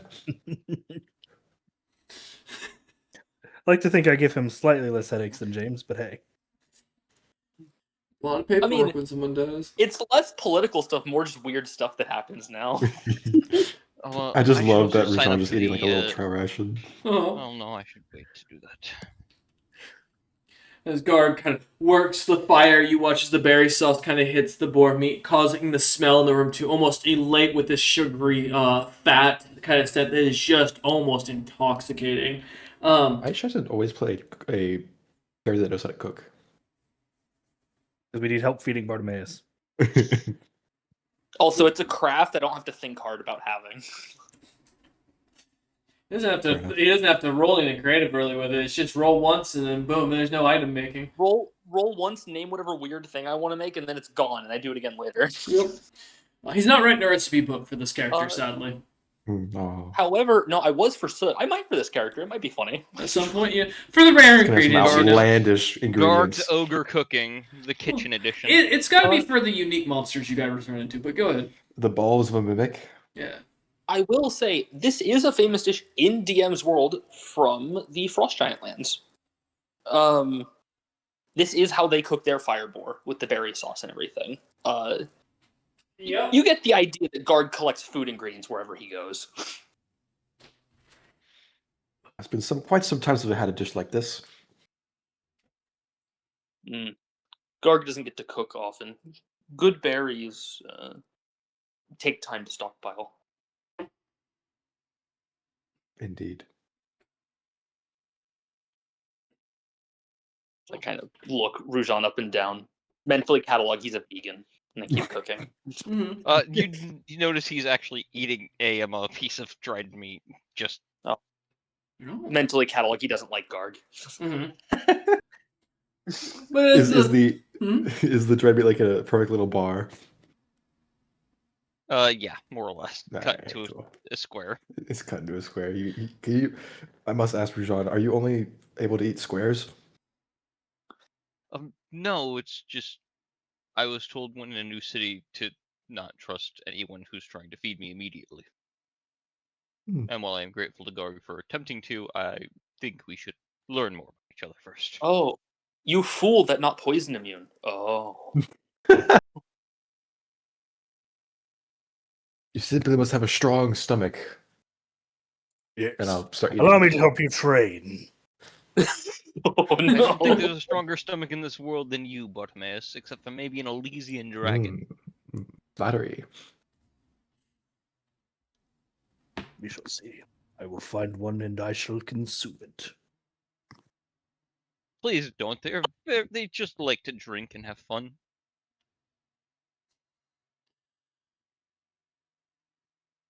Like, just make eye contact with Garg and it's like, we know what we must do.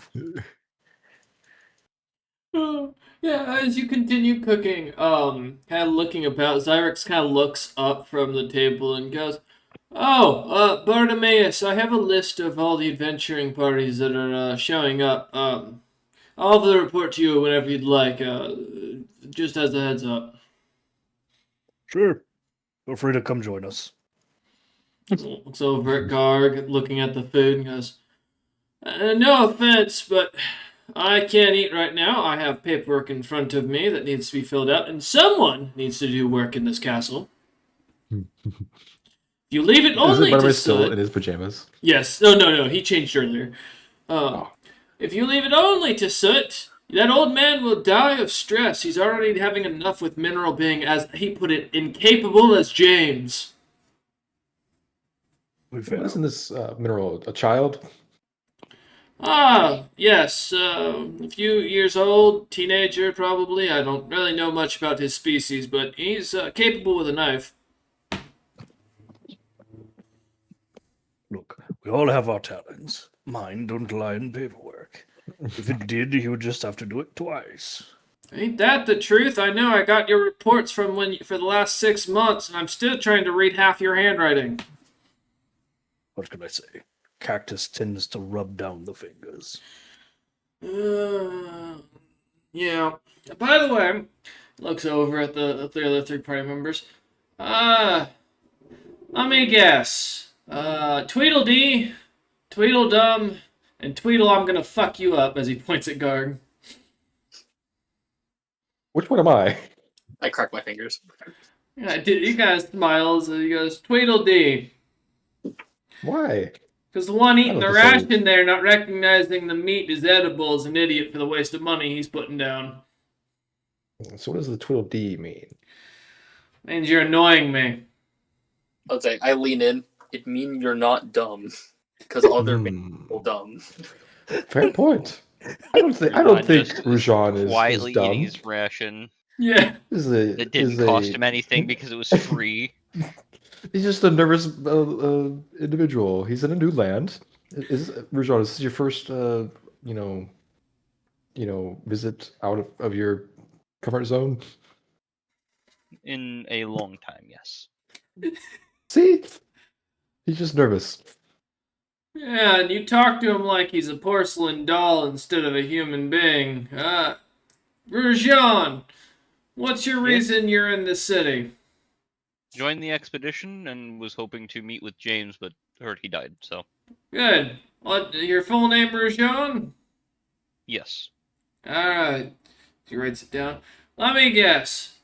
Clint the talkative, the one that I keep hearing from all the young mothers around here that they've been chatting up but has no interest in following them back home. No, it is Clin Chocolathizeven. Yep, that's it. Clint chuckle these nuts. I remember that's exactly what they were calling you as he writes it down. That's not correct. He goes, I can't even pronounce your last name, so it sounds just as Last right name? as what you said. That is, only my first name. Slow blink. What? That is a very complex first name. It is a common Loxodon name. Well, let's hear your whole name. I don't have a last name. I'm an orphan. What would you expect? Well, I gave myself one. Well, I didn't give myself one. Well, now you've been given one. The talkative. That That's really works. boring. My last name is Fat. The fuck do you think? You were not a creative child, I see. No, I'm just know what I'm about. Okay. You think I'd maintain this flawless physique with no effort? This is a full-time job. I can see. So I begin unhinging my jaw to like swallow another roast. I'll write it down, the talkative, as a title. Alright, what about the tall and dark Bartimaeus? By the way, the armor doesn't hide your features very well for someone who's got good eyes. I'd keep that in mind. Guard cannot hide features. Armor just came like that.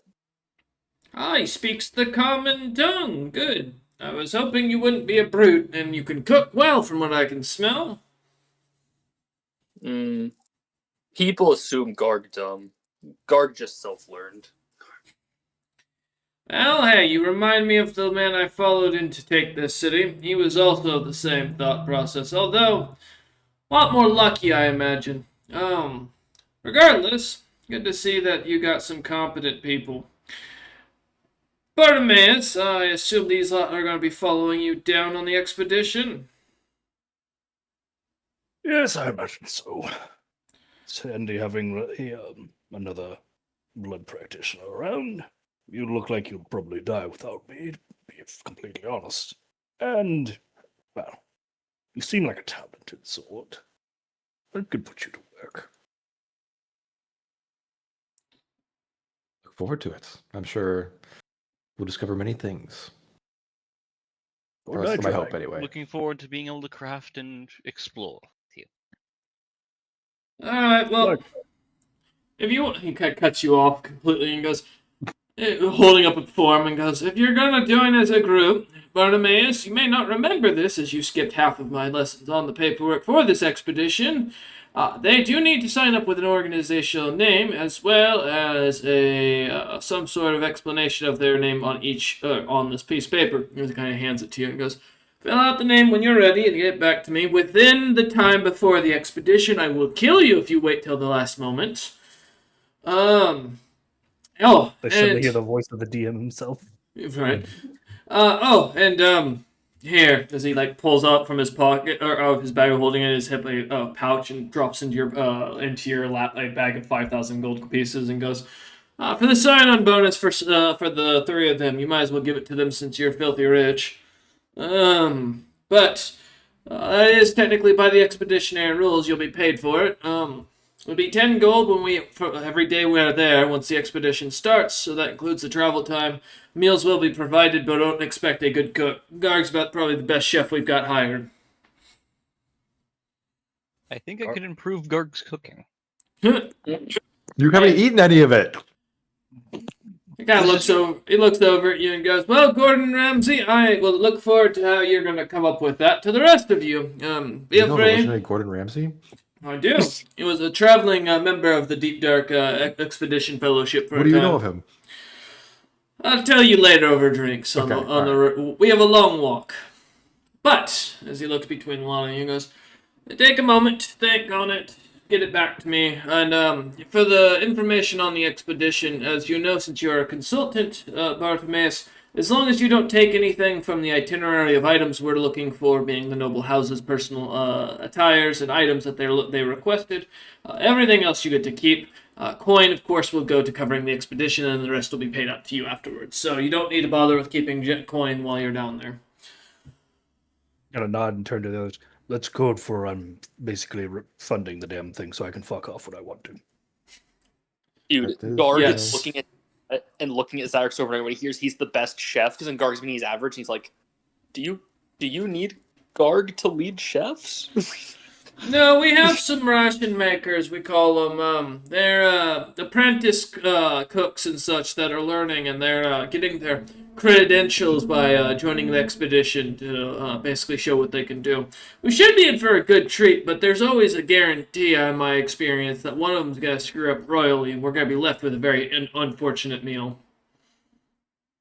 And a case of the shits for those Oh. of an inferior stomach. I'll stick to my rations. Coward! But I can't craft if I'm sick. you're welcome. Shit. Good. Shitting in a trench builds character. Yes. Especially side by side with your brothers at arms. Is this part of your test? I don't personally recommend that, as he doesn't even let Bartimaeus answer that question. But Garg, you are welcome to join our logistics team while you're attending us. I don't imagine you'll be there for very long, given Bartimaeus's interests in the area. But for the time you are, it'd be a welcome change for the meal tent. Just nod. You do get paid, as I will note. As I believe the going work for professions are 20 gold pieces for every hour that they have to work their profession for us. So craftsmen and merchants alike are coming along. Do you think a bit of music would also be helpful? Well, seeing as the last Right two in the middle. bards James fired before they could be hired, yes, I believe it could be. He said they were too weak to join us on the expedition. I tried to make the argument that we needed a few morale boosters, and his words were, "I don't care what cup size they are, we cannot bring them, they'll take up too much food."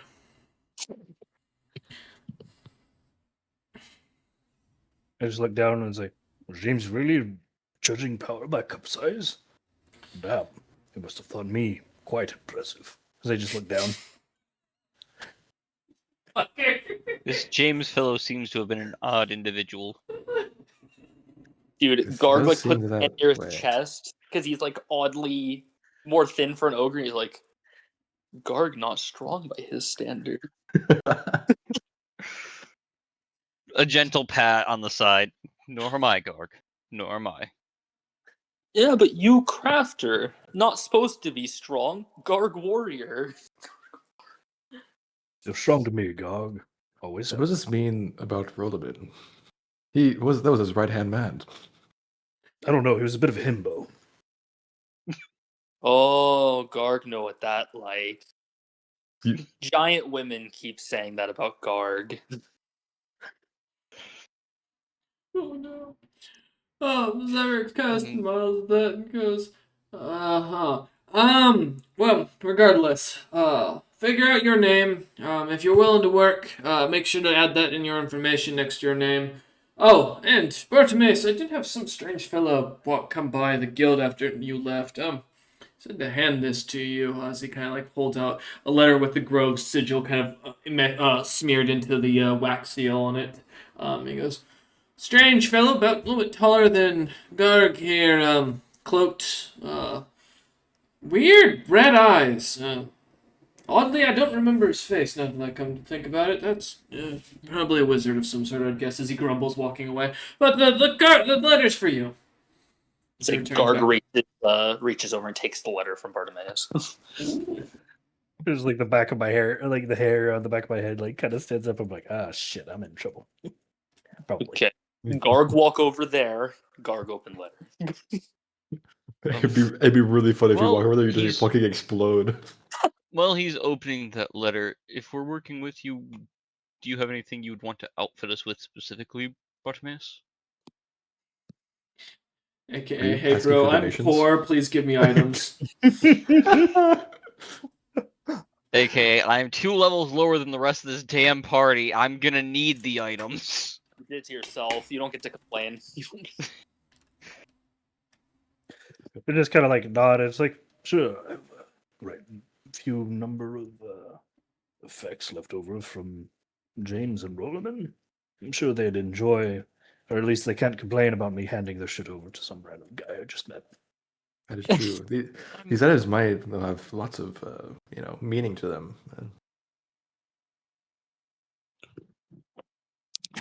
Well, the important ones they were buried with, according to their wishes. Of course. Fortunately, James didn't have a will, so he couldn't complain about any of that shit. Excuse me. The As most you- famous merchant didn't have a will. As Clint says that, all of you suddenly look over as Garg you hear a loud boom, and Garg is covered in red paint. Garg was right as I lift my fists above my head. Is that a call step card over of your organization? I think it was my mentor sending me a letter, potentially scolding me. Or it was the method of making sure it didn't get anticipated by somebody else.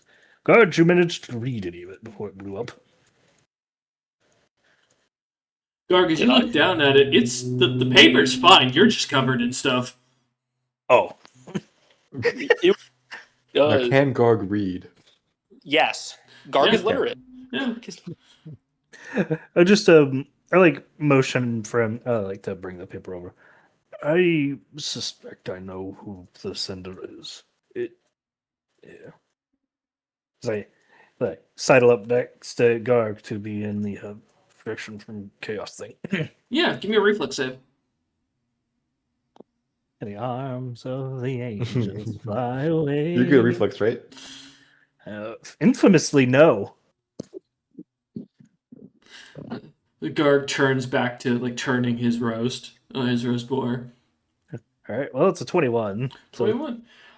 You do succeed as a second splattering of red paint goes flying past your head, kind of landing on Cyrix's desk as you hear just a loud sigh from him as he just gets up and walks out of the room with the papers kind of dripping in his hands. I just wince and yell out after him. I really am sorry. That was not intentional. That's the sign of a good individual. They set up the backup trap. As you look down at it, though, as you look back, Bartimaeus, as Clinton says this, you see it says, Dear Bartimaeus, I hope my favorite pupil enjoyed my first trap, and the second one, as I promised. Did you find the Nefa Keeper I had sent to you to attack you as a test of your abilities? It should have killed James if everything went accordingly, and everything should be now in your hands running the nation of the Ironheart Merchant Company. I want you to know, I sent another member of a pupil of mine, my second favorite, a Rakshasa by the name of Faroon. He's a tricky fella, a little angry, but he was one of my bastard children from my younger years when I did a little stint over in in the Samog lands. Turns out your master's a bit of a furry. What can I say? That cat was an enjoyable evening. But I hope you're doing well now with your experiences. Hopefully not dead, and this isn't just being read by Garg. If it is, Garg, I hope you're doing grand. The boar meat recipe you sent me from Utham's lands, fantastic, by the way. Let me tell you, I'll make sure to send you the one I picked up from the Gloom territories you were asking about. The Eyes of Newt is a delicious slushy that I've come up with. But Bartimaeus, if you're reading this, I hope that you are willing to go and look into my second apprentice's interests, and as well he'll guide you through the to the Claws organization. If you fuck it up, of course, and get in a fight with him, I should warn you, he's a lot more battle capable than I ever trained you, and not really kind, very petty, in fact, actually. He's still very mad about me leaving so many years ago. Probably still has a chip on his shoulder that I told him you're my favorite. Well, regardless, I hope you're doing well. And if this letter finds you doing even better, good luck. And oh, by the way, down below I've listed where the Claw's headquarters was last seen when I was there. It should guide you to where you're going, but if it doesn't, well, you'll probably find another letter of mine somewhere in the area. Signed, your master. No, I'm not writing my actual name. All right, we need to slowly whittle down his race. We know he's not a Ferd right now, and he's very tall. Well, we do have his daughter, who is partially ogre. I think he has many children. He's a shape changer. Ooh. She was, God damn it, she was part ogre, or she was half ogre, and then sounded like she was an elf of some kind. Mm-hmm. Wait, are you talking about the person you just saw in the building with the demon child? No. Oh, okay. Lady Frostvale, Ah, yes. the assassin. You are correct. Yes, that was what Lady Frostvale was. She was half ogre, half one of the elven clans that you guys didn't know. I think she was one of the drow clans from what I remember. Yes, she did have the dusky skin of old. Yes, because So, she's an most ogre drow. likely- Yes, so most likely some species of drow, although it would be hilarious if he was an ogre. Mm-hmm. Or he could be a shape changer. As Bartimaeus, as you start to think about it, you've never seen your master's face, or really him without his cloak, now that you come to think about it for some reason. You were taught by a shadow? Look, That's interesting. literally everyone that was in the room when he walked in stopped asking questions. Why? I don't it's a blood mage sect. Do you think I was going to ask the fucking questions? You're not I curious? was like 25. Very young. 25 for your race or 25 for on. The autistic kid in the corner eating his square meat. He's just trying to understand. Anyways, I'm good with wands and can craft a lot.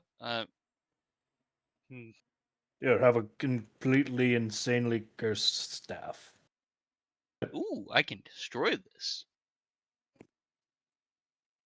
I slowly take the staff back. Hey, give that back. I can destroy it to make other things. You feel a little tug on it back. I think this was a gift to you, Rujan. I don't know if you should be demanding. It's part of how things work. You must destroy to create and create to create more, usually. I just start calling out after Zyrex as he left. He's like, I changed my mind. Maybe it's time to swap up who I'm taking with me. Oh, Garg, remember. Garg brought items for Maya's. Ooh. So I let go of it as distracted by the shiny. Jean falling back, from the mere weight change and shift. Mayus mentioned when young he was always hungry. I prepared. Garg got bracelet that makes good berries. He was like, fucking Bartimaeus' Is it a eyes friendship shine. bracelet? It basically is. It has 5 little charms that look like berries on it. As you look on, Bartimaeus, it glimmers in your eyes as your eyes start to sparkle, looking up at this thing. I can eat so much more without having to bother people. It makes 5 a day. I will probably need at least 3. Just pat Bartimaeus on the shoulder. If you have a different bracer you want that effect put into, I can make it work. I'll have to go over things. right now, not right this second, but hey. As I like start pulling off the good berries and start chomping on them Mm-hmm. for the extra calories. Yeah. This guard continues to kind of like cut off meat and put it back, put more onto your plate. Oh, it's so nice having an ogre cooking for once. Oh, poor Soot. He was an amazing chef. He just didn't understand what raw quantities required. Let's say, you notice Garg's own portions he's setting aside for himself are the same size as yours. Well, you're also like 3 times his size. Yeah. Yeah. Not in weight. No. Yeah, that's not in true. weight. He's much less dense. Oh god.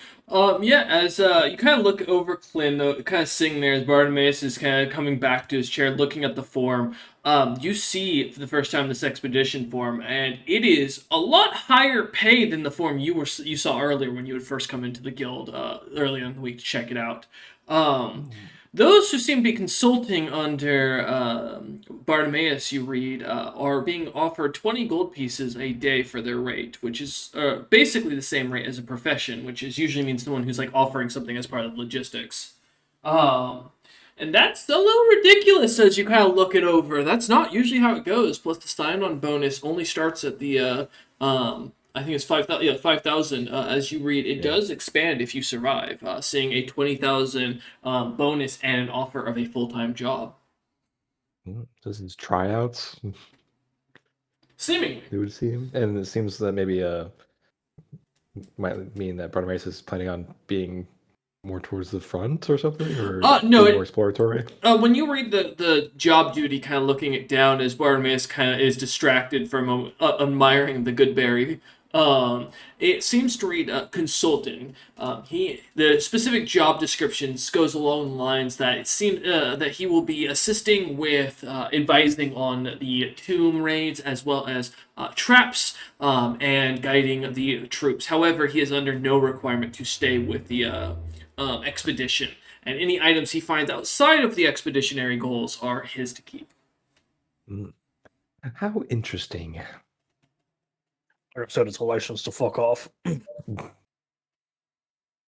Well, my wagon can carry 2 tons worth of material just within itself.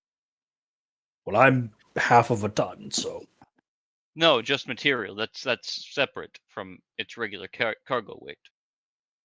oh, but I can start more towards my goal. 1 ton, Bartimaeus. Since we're going through the Underdark, I also I brought a pickaxe to be able to do mining, since we may come across mineral deposits. I believe Garg has the physique needed to do it. Garg's strong. Kind of flexing his muscles underneath the armor as he says it.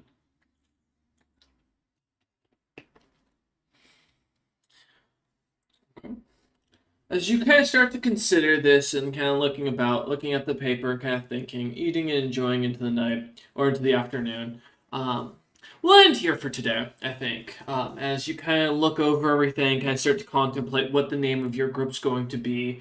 And each of you signing the form one by one as Bartimaeus kind of hands it out.